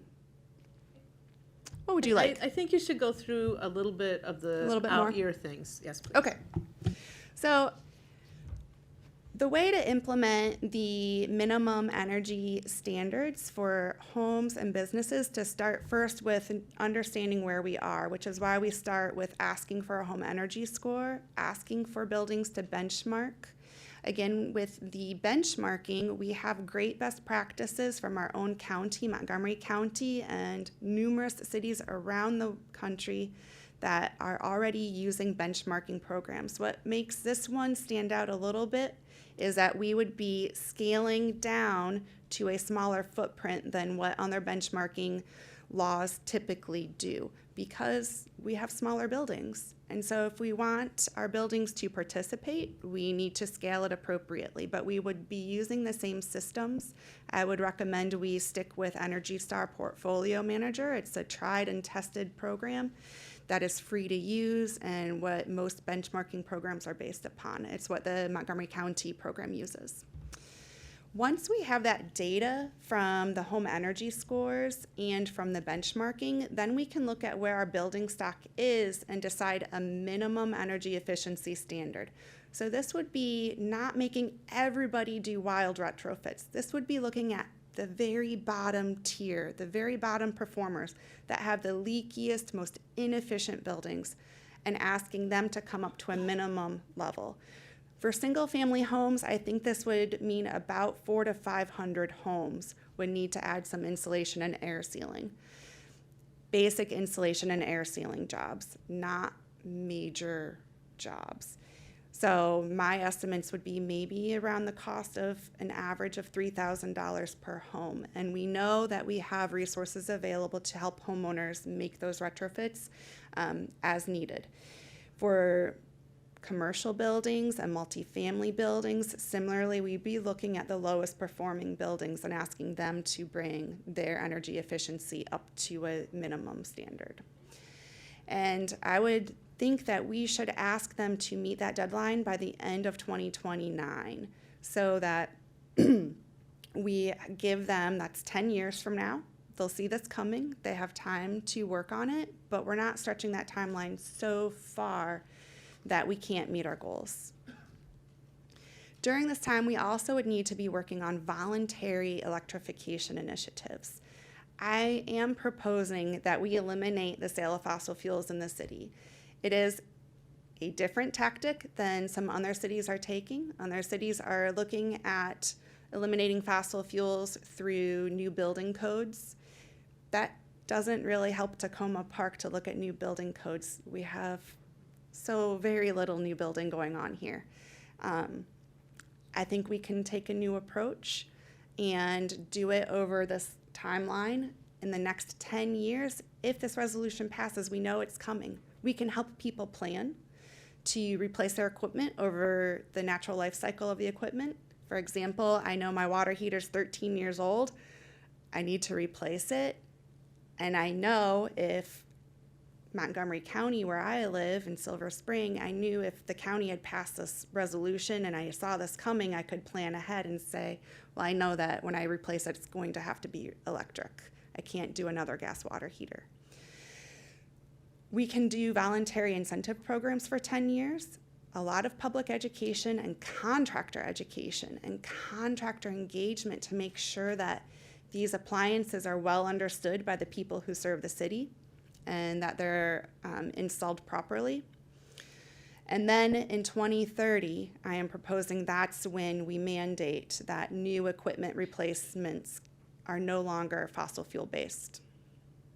And that would be for everyone in the city, including the city.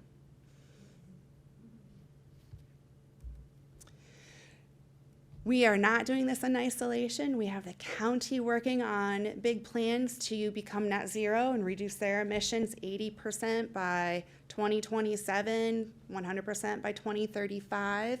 And so what I'm proposing, this resolution specifically looks at what the county is planning on and what the county probably won't get to in a timely fashion that will impact Tacoma Park and help us meet our city goals.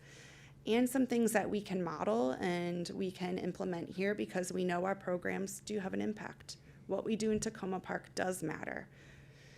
We know this, we've seen this with Safe Grow, we've seen this with some of the other initiatives that we've done. One of the things that is beneficial being in a big region like this is that we can also look to the county to do certain things for us. So while I think tree protection in planting and sequestration projects are very important at the Tacoma Park level, and I would be happy to see that added, we can also look to the county for those bigger scale projects that they'll be taking on. We can look to the county for opportunities to join solar farms and to complete direct purchase of green power. We Can you just say what sequestration is? I think everybody in the room except for me may know, but I would love for you to explain it. So sequestration is simply drawing the carbon in the atmosphere out of the atmosphere and into the ground, a tree or an object, and keeping it there so that it's not contributing anymore to climate change. The county is also looking at establishing new incentives for green building, so we can take advantage of that and encourage more green building in the city. They have green building codes that we are subject to here in the city. Hopefully community choice energy passes at the state level and that the county will do it and we don't have to do anything other than say we're participating, thank you, finally. And carbon pricing, that is not something for the city to do, but that's something that can happen at a larger scale for us. There's also funding opportunities. So I know this is a heavy lift and there's a lot of burden in this. And so it's really important that we identify where to alleviate those burdens as we can, as much as we can, and identify those sources ahead of time. We know we have Maryland Energy Administration grants. They have great grant programs. We take advantage of them every year, and I expect that those will remain available to us. There are already low-income energy efficiency programs available for homeowners. There's the block grant programs, PEPCO rebate programs. All of these things I think will remain in place. Energy savings companies, I think most of you are familiar with what that concept is, but this would apply largely to our commercial and multifamily buildings, and that's where a company will charge no upfront cost to do energy savings measures such as lighting, heating, cooling equipment, even water savings. And the building owner will pay back the cost of the project over time based on the savings. So they're not out any money over time. I'm going to take a drink.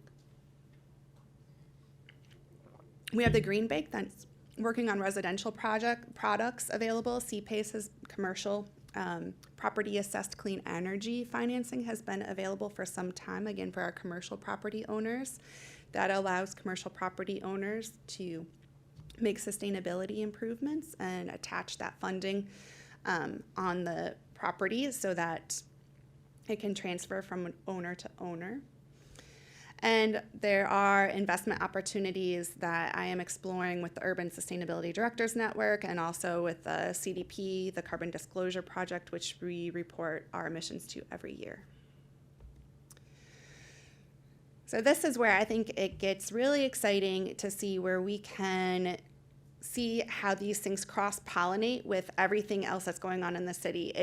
I think it's amazing that sustainability is getting baked into everything the city does, and that we are using that lens to really frame so much of what the city is about. Our strategies to address equity in the issue are being seen everywhere in all of the plans, and not just as a separate thing. So I think that is great, and it's something that we need to keep working at and keep increasing staff training on and available resources. Our housing and affordability and livability can be co-benefits with energy efficiency. We know energy efficiency is good for making homes more affordable to live in, more affordable to operate. They're healthier. Transportation planning and outreach are essential to reaching our climate goals, obviously because transportation is 50% of our emissions. And natural resources preservation is baked into all of this. It's inherent.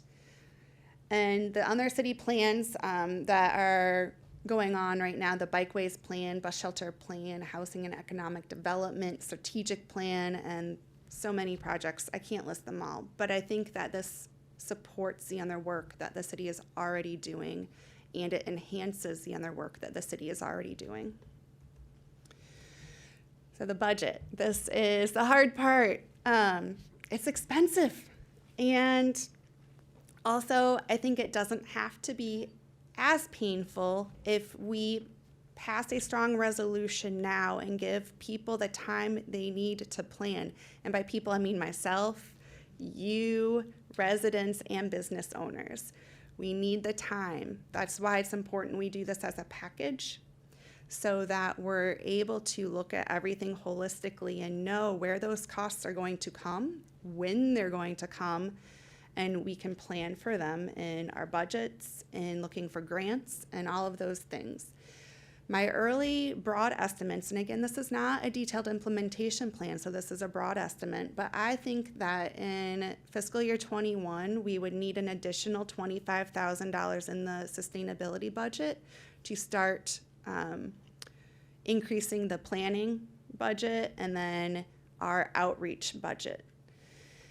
I think in FY22 is when we would want to add an additional full-time staff person. I could be wrong on that, but I think that is when we would really need that additional staff person, because that is when the LED streetlight mandate would become, I'm sorry. Thank you. See, it is past my bedtime. I told you that. Our LED lights for buildings and our home energy score and benchmarking would all start to happen. And so that's when we would need the additional staff capacity. And I would like to make a few notes on the budget implications, is that for single family homeowners, we're not talking about money all at once.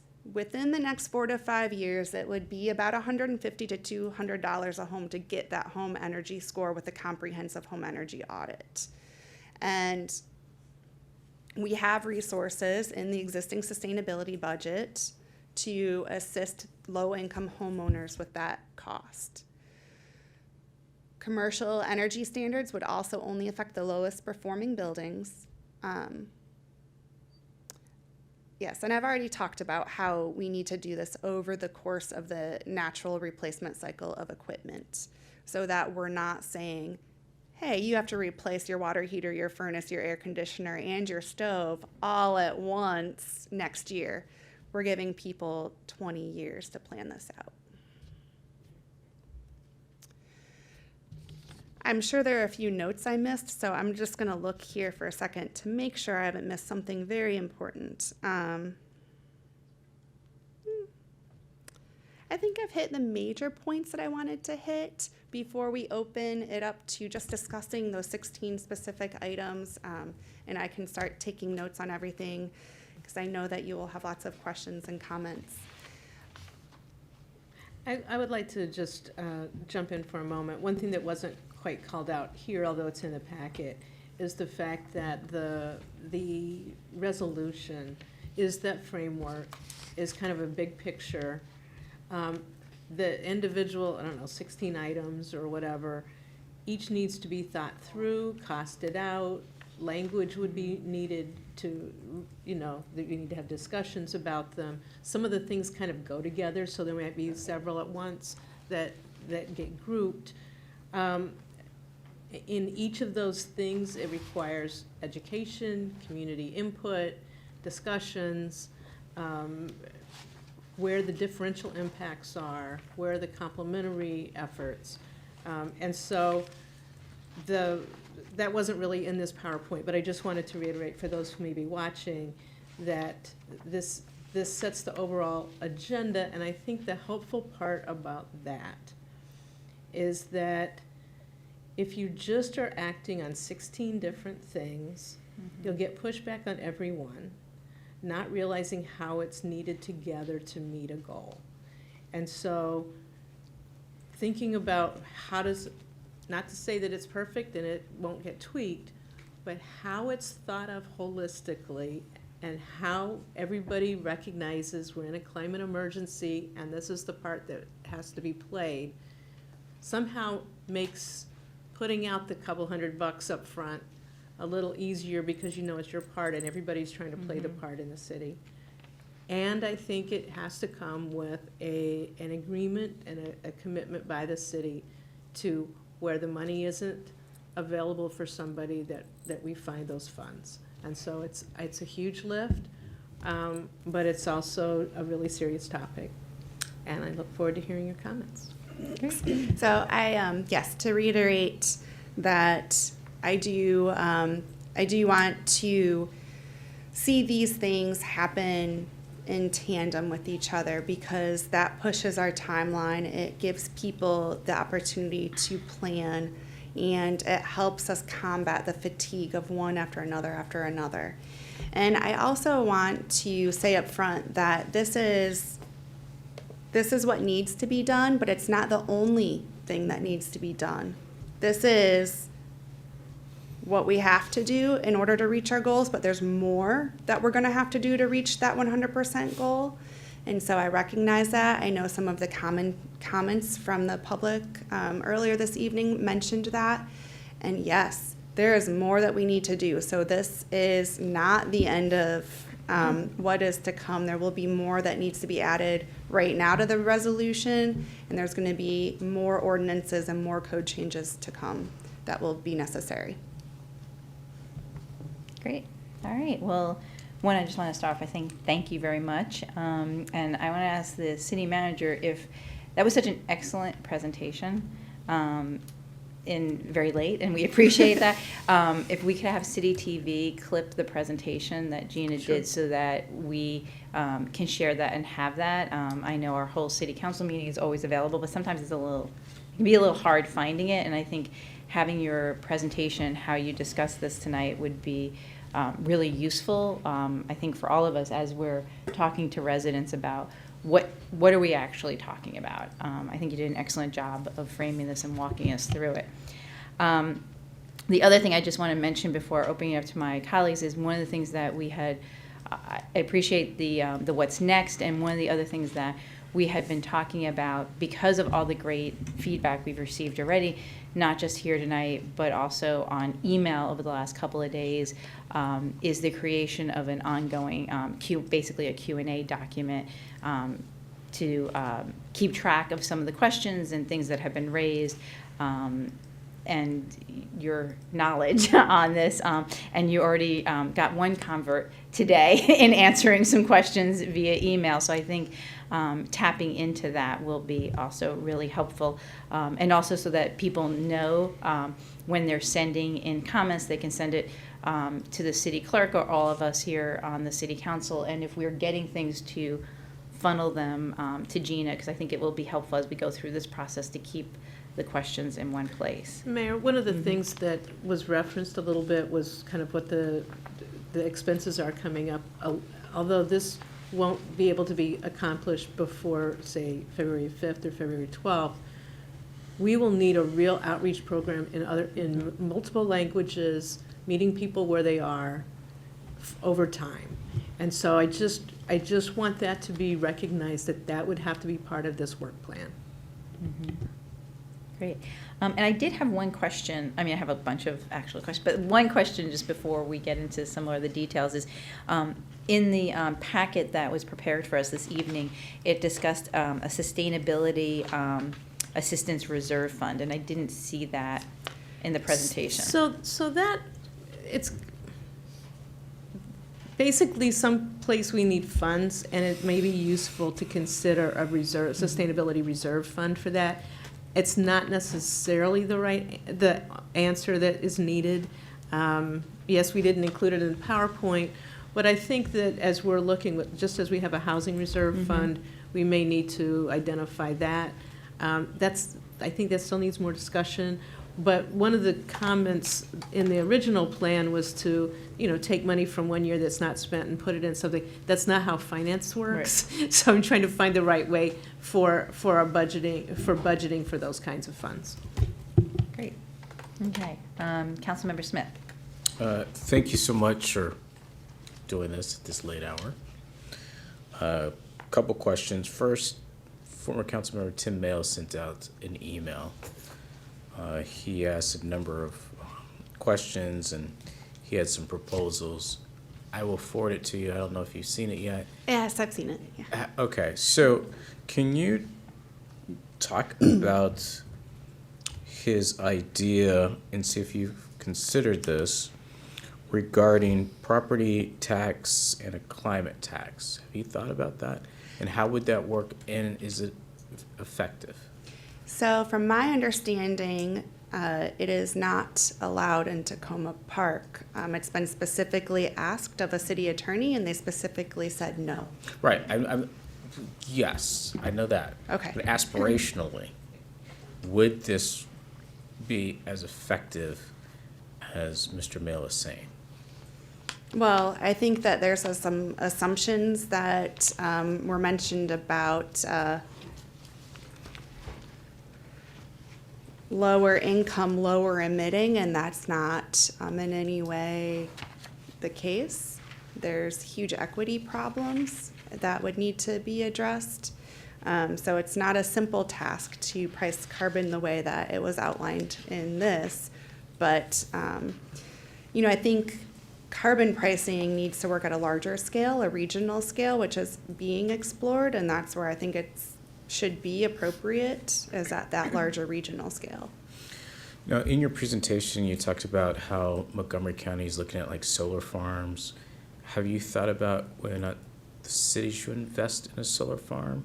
Yeah, so I think that is a great opportunity, especially if community choice energy passes at the state level and the city can pursue a community choice energy program with either the county or other municipalities, whatever it would take. That would be a great opportunity to ensure that we have some ownership in where that energy is being produced.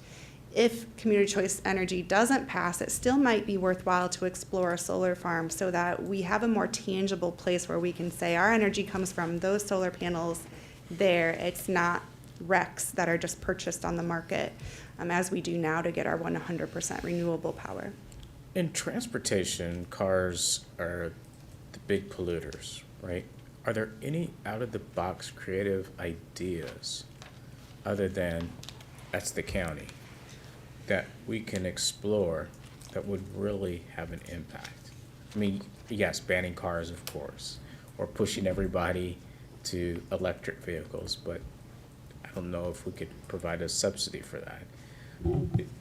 Is there something that's out there that we have not heard about that would really make an impact? Not that I know. I don't have a creative novel idea to put in here. So I would love to hear. Some of the ideas that come up in the public space management plan discussions that we've had in the parking task force are that taking away parking spaces off of public streets and actually discourages use of cars and allows people to more easily do bikes. I mean, there could be really strong statements about that. I don't think those discussions are out there yet.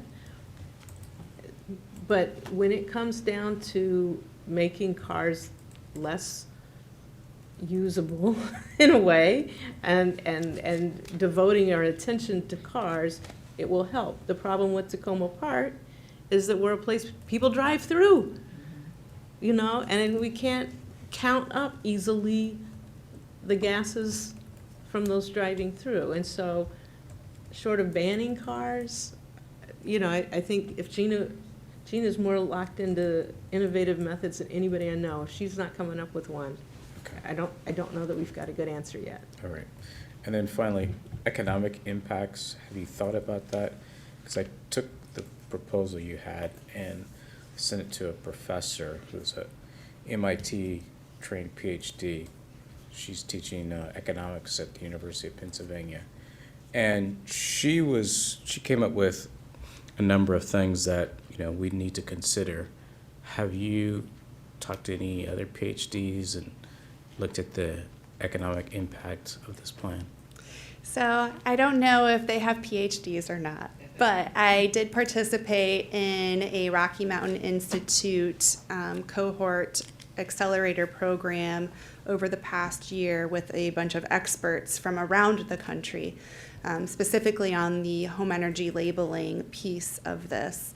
And what the research shows and the real case studies from cities that have implemented home energy scores tied to real estate listings and or real estate sales is that they positively impact home sales no matter what the score is. So if a home score is a 1 or a 2 versus a 10, it doesn't matter. Having that disclosure policy positively impacts the real estate market and increases sales prices. The same could be expected for the commercial sector. I didn't participate in a cohort accelerator program on that, but we know that the benchmarking law that has been implemented around the country in various ways automatically helps buildings save energy. And so there are real cost savings there to magnitudes of millions of dollars when you have the large commercial buildings, large multifamily buildings benchmarking. They see where their inefficiencies are, and it's there in front of them, and it prompts them to make improvements. And so there are economic benefits because energy efficiency, while it costs something up front, it saves so much money on your energy bills over time that it is a real economic case for benchmarking. Okay, thank you. And I'll send you some of these comments from Professor Russell so you could, you know, think about them. Great. All right, thank you. And I'm going to jump the line because I'll forget. The part about, because I think Councilman DeBala and I have received some feedback from some, and we've passed them on to you from some folks in the real estate industry here in Tacoma Park. They probably would object to me calling them an industry. Some realtors in Tacoma Park. And just, I think the information that you just shared, it might be helpful, particularly since that's one of the first things that would be put in place. If we could convene, we actually have a number of realtors who live in the city, maybe convene a meeting or a coffee with them to get their inputs, because there are some rather strong feelings about that piece.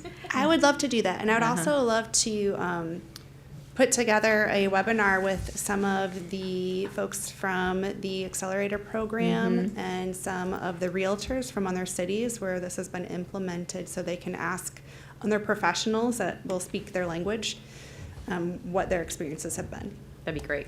Thank you. Councilman DeBala. Thank you. I have a million questions. But I want to say first thank you for guiding us through this process and reminding us where we've been. And the council asked what would it take, and you've told us, and it is big and bold and ambitious and far-reaching, and so is the problem. And I think about the cost of not doing anything, and that's to the city, to the residents, to the community generally, and that scares me too. So I feel like we're not the only ones across the country. Communities are struggling with this. what can a small community in a big metro area do on a practical level? How do you pay for it? Who's it going to affect? Who do we coordinate with? Who do we need to ask for help and for money? And so I'm thinking about that more practical set of questions. I think it makes sense to have a framework. Some people are calling it a plan, and I'm not using that word.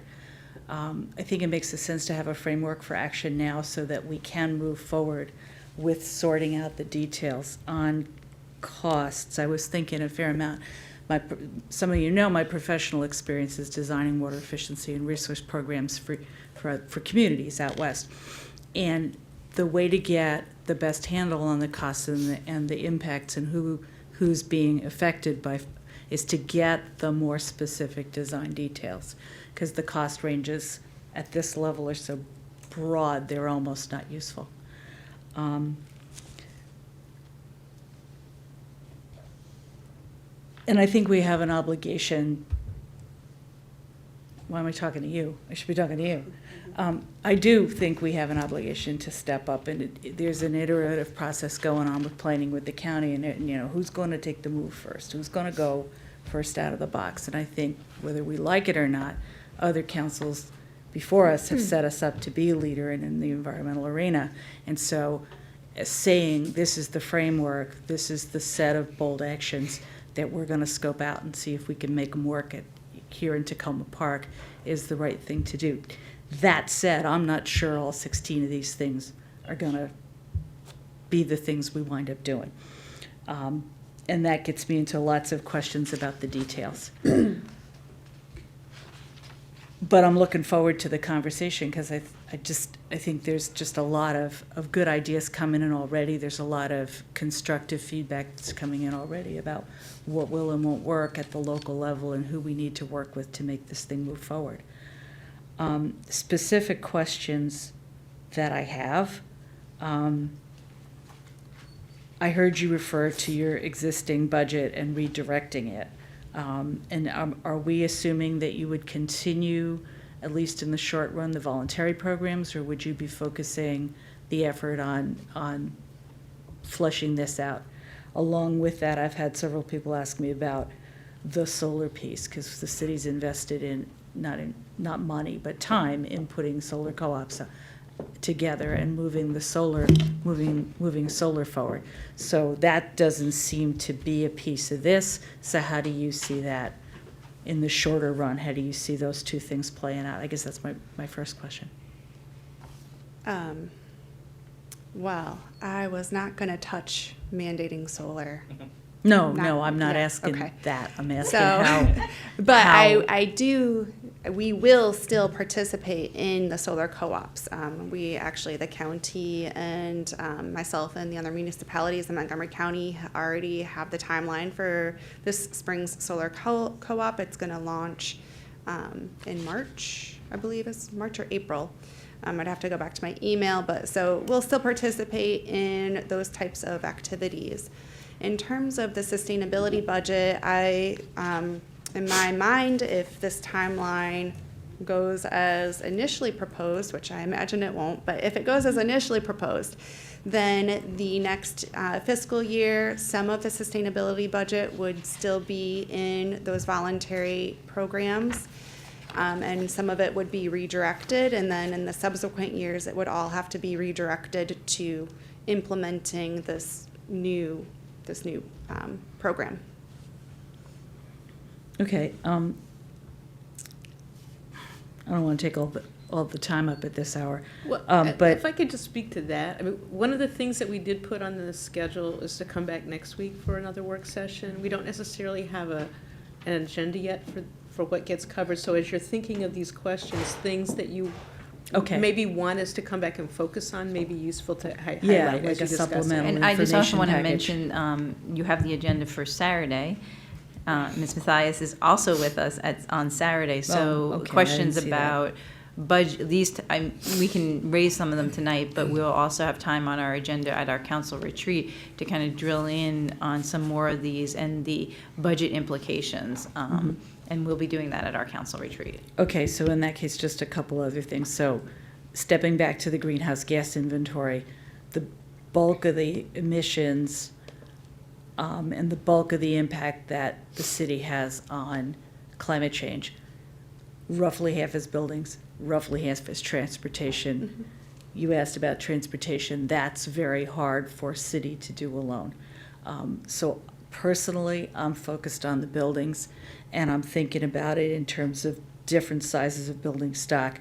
So the county currently has benchmarking for 50,000 square feet and up commercial buildings. I think that means now that the hospital is gone, that's nobody in Tacoma Park. So 1, 2, it's not much. There's a proposal to ratchet that down to 25,000 square feet, which picks up another 20 or so buildings in Tacoma Park. And that's great, and that's a lot of help too, but then we just have so many more smaller buildings.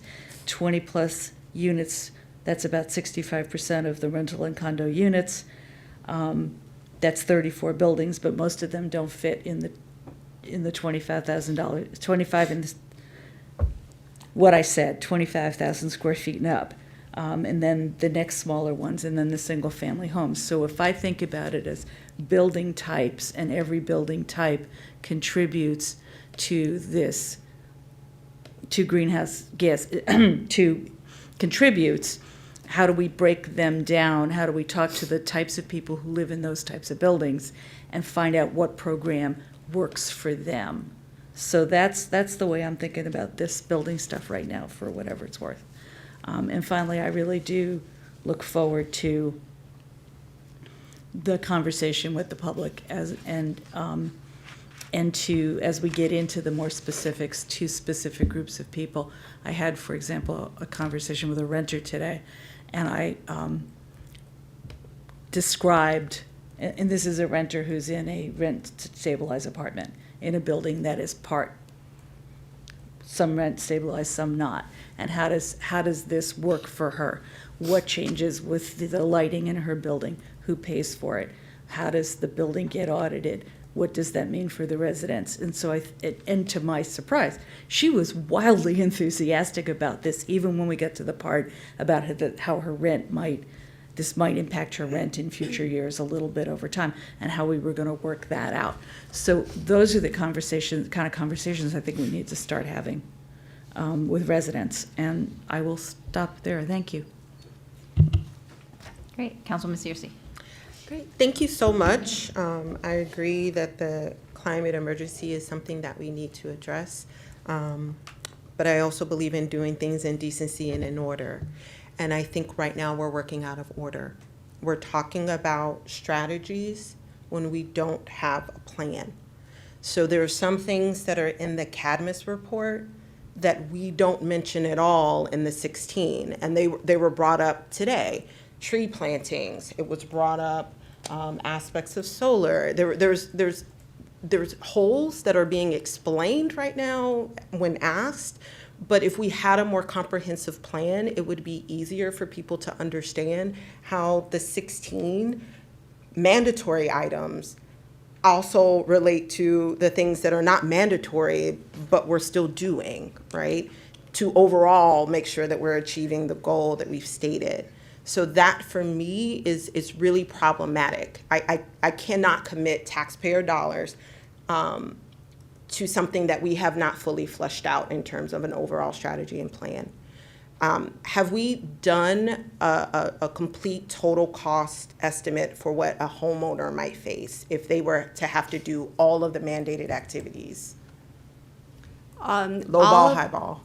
So I think if a homeowner has to do all of the activities all at once, it would be anywhere from $20,000 to $50,000, depending on the current state of their home and what their systems are. Okay. And that would be all electrification, all energy efficiency, that is not what's being proposed, to have anybody do it all at once, but that would be the. Even if we're staging it out, we're asking residents over the next 15 years to pay almost $50,000 because they would be required to do it by 2045. And Councilmember Searcy, one of the things that is a point that I raise in all the conversations is that in the number of the homes that we've gone in to do some of the benchmarking, inventory, or what I don't even know the right word, go in and evaluate the homes. It's not the energy thing that costs the most. They find flooding.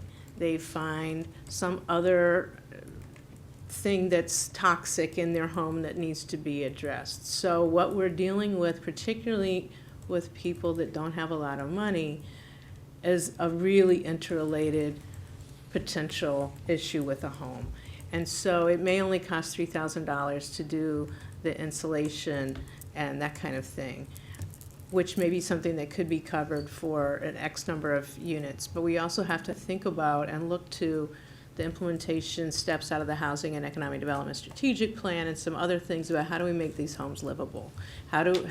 So I don't want to understate the cost to individuals and to the city of components of this plan. And I want people to be realistic that we're not just focused on energy when you go into somebody's house, because it doesn't work like that. Right. But I think it's important when we're talking about all residents, not just those that are income restricted. It's important when we're coming up with these types of strategies to think of the full cost estimates. How much over the next 15 years are we asking residents to pay in terms of their home upgrades? I honestly think the cost of implementation have been grossly underestimated here. So if we are expecting to not just have $25,000 worth of work in FY 2021, 2022, but it's actually going to be more like 50, if we were to include aspects related to stormwater management throughout the city to actually mitigate some of the impacts of climate change, and that then results in an increase in taxes to residents, they're going to get that tax increase and they have those mandates.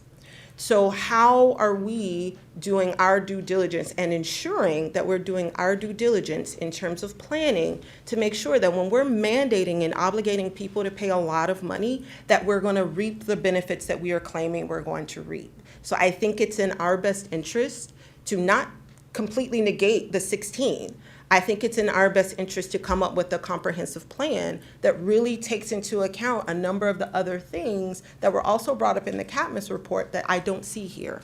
So I wouldn't feel comfortable voting on a resolution with these activities when we haven't fully fleshed out the costs, we haven't really developed a plan or framework that would include not just the mandated things, but the things that wouldn't be mandatory. So again, I appreciate it, but that's my gut reaction to what I've read thus far. If it's okay to respond. Yeah. So I agree. And I understand completely. The one reason why this is being proposed now without the comprehensive plan is because in order to complete our comprehensive plan, we have to wait for the county. And the counties won't be done until at the earliest December of this year, and that's assuming they stay on track. They won't, I'm guessing, hopefully. But so, and then after we have the county's comprehensive climate action plan, then the city would develop it. So I would not anticipate that we can develop a comprehensive plan for the city, probably for 1.5 to 2 years. And that's just the timeline. And so if we want to do something before that, these are options and a proposal to do something before that. If we need to wait and develop that comprehensive plan, then that would be the timeline that we would be looking at for doing that. Thank you. Councilman Kostick. Thank you very much for this presentation. I have a lot of comments and questions, but my brain isn't working very well right now, so I'll try to go through kind of the top highlights. In terms of costs and economic impacts, particularly to homeowners. I think it would be useful to really have that information spelled out and explained in a really clear way. I got a slightly different impression of the cost when I was reading the document versus the PowerPoint, because actually tonight when you were going through the PowerPoint, my impression was sort of, oh, actually this isn't going to be as big of an impact in terms of cost and expense for homeowners as I was thinking. But now you've given an estimate that actually seems much higher than what my impression was from the PowerPoint. So it would be useful just to have that information and have a sense of that. And I understand it's a range and there are a lot of factors, but just to have that information available for us and for residents as we're talking about this would be really useful. Let's see, what else did I want to mention? I guess the other main item for me is transportation, and I understand that this is coming at this from the focus of the built environment here and what in many ways we have the most and easiest capacity to regulate. But I think this to me does not adequately address the transportation needs at all. And I think that portion of it really needs to be built up more. Just the data shows that that transportation is a big contributor. And I think addressing a lot of the transportation issues actually has major benefits beyond just addressing climate, which is a huge benefit, but there are also other aspects that we would gain from addressing that and getting people out of personal vehicles in terms of health and pollution in the city, in terms of safety for people. We know that car crashes and cars hitting pedestrians and bikes are huge issues, and that would help address that issue. And just a general, quality of life in terms of having fewer cars around potentially. And there are serious challenges to addressing it in terms of our position in the region and not being able necessarily to regulate cars coming from other jurisdictions. But I would really like to see us do more on that. And as we're thinking holistically and we're thinking big, I think we need to also think big about transportation. I don't really think we can just say, it's hard and we don't really know what to do, because I think all of it's hard and we don't necessarily know exactly what to do. And so I think we have to think a little more boldly about transportation. And to me, some of the proposals regarding transportation in here I agree with, but I don't think they go far enough. One thing is I would like to see if we could work with the Complete Safe Streets Committee and see if they have any input or recommendations. Today at the Transportation Planning Board, we also got a draft resolution that we'll be looking at regarding the Transportation Climate Initiative. And there might be opportunities for us to weigh in on that at the Transportation Planning Board. Obviously, we'll be voting on it. And that's looking at asking member jurisdictions to place a regional cap on CO2 emissions. So I would be very interested in what implications that would have for Tacoma Park versus the county or the state and what role we would play in that. But that might be an opportunity for us as well to think about it in terms of this resolution too. I also think we should specifically call out when we're thinking about transportation, working with some of the other groups, working with WMATA and the county, Ride-On, COG and the TPB. And I think there are some really innovative things we could look at, and it could range, it could be a whole number of different things, from looking at trying out different pilot programs. We've talked in the past about maybe looking at autonomous vehicle pilot programs, looking at being a leader in purchasing, and we have done some of this, but we could look at purchasing more EVs for dump trucks or garbage trucks or things like that within the city itself. Maybe adopting a complete streets or a shared streets policy, which we, for the most part, I think we follow and we do, but we haven't actually formally adopted. I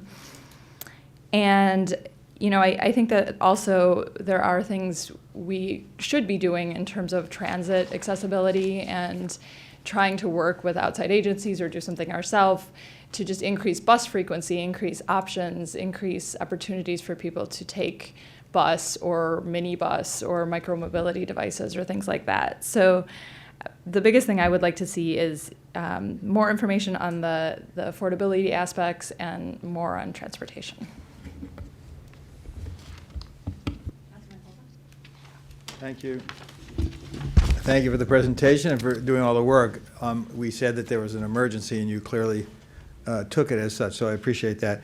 That doesn't mean every single part of it is perfect, but that's what we need to talk about. I think several of the commenters and several of my colleagues talked about this, and it's referenced in the document, but I think it's something that personally I would think more about finding a way to include, and that's trying to understand better which level of government is the right one to do certain things. And so I know you talked about how the county may be slower and so on. I think, and you and I talked about this, and other people I've talked to as well, on, say, the community choice energy, it seems like, from what I've been able to determine, if the county would do it, that's better, and we could just join. That would be preferable than us doing it on our own or joining up with a scattered group of communities. Not that both of those couldn't work, but it would be hard for us as a city of our size to do it on our own. And I think if there are proposals that we really think some other level of government could do better, I think we ought to decide in this, well, okay, are we going to say we're going to do it anyway and hope that they'll catch on and follow, or should we say, let's see if they'll do it and we'll prep for it? So some version of that. I don't know the exact answer, but I think I think getting that right is important, because I think for a lot of people in the city, when they think about the cost, as Councilmember Searcy said, it's one thing to say we're just doing it on our own. And I know we're doing it partly on our own as a model to others, but it would be a different thing to say, oh no, it's 1 million people in the county, we're all doing it. That has a different feel. So I think it's important to think that through. And I do note that in some of the material, you talk about other places that have done it. A lot of them are bigger cities than us. None of them are smaller than us, really, I think that you cited, I don't think. And, some are not way bigger, but they're bigger urbanized centers with a heavy commercial area, and probably in many cases their own taxing authority too. So that just occurs to me that it's great that they're doing that, but that doesn't mean it's as easy for us to do it. A lot of people talked about what's not here, and my colleagues have talked about that as well. And I think that's a real question. To what extent should we mention in more detail, or in some cases it's not there at all, some of the other pieces that fit in with this? There's a little reference to mitigation and resilience.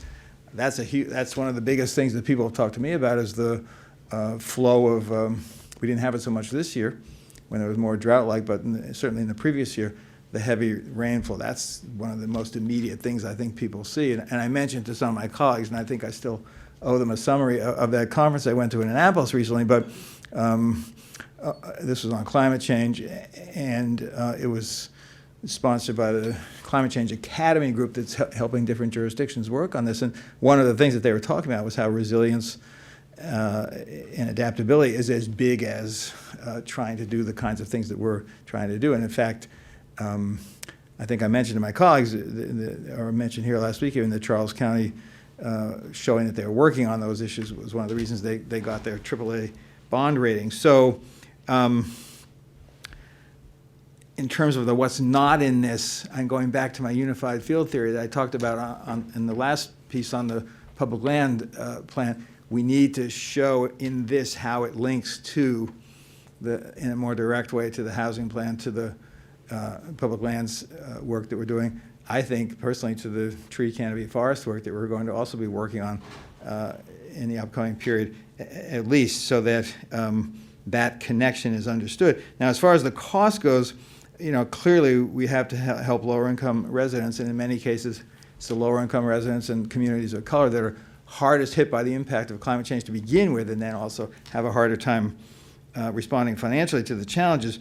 But here's something that I think could help if there's a way to calculate it. So people tend to think of, we're going to lay out this money now versus not laying out the money.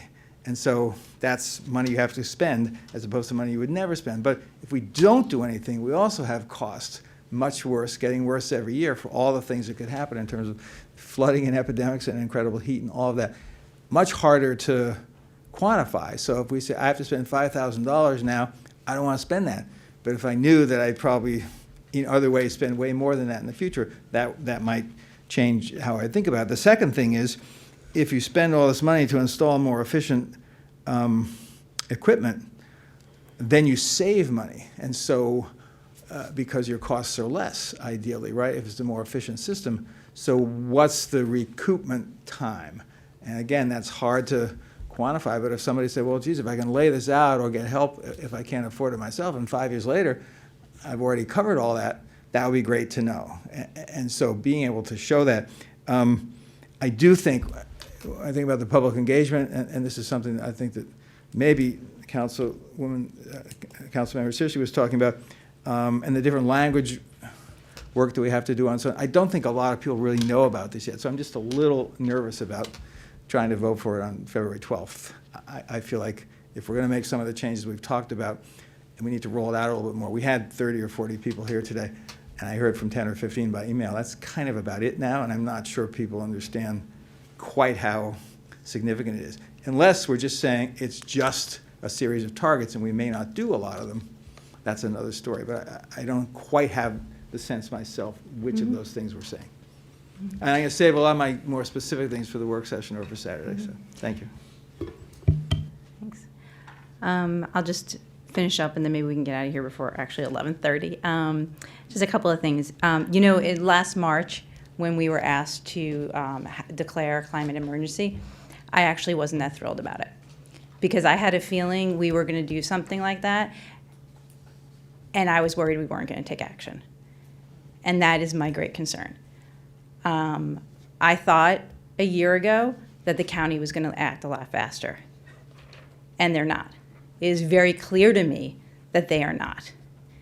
And the fact that tonight you're saying if we, to get a comprehensive plan, have to wait for the county and have to wait another 2 years before we actually do a plan is actually terrifying to me.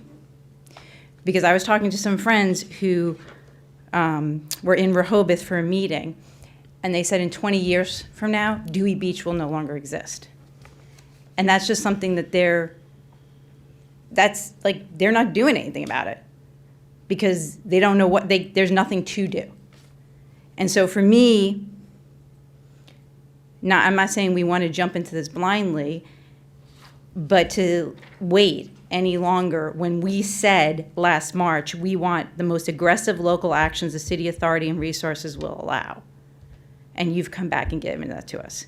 When we went through a process over the last year where I sat in this auditorium and it was filled with people, and Cadmus stood up here and the entire auditorium said, this is not aggressive enough. Give us something more aggressive.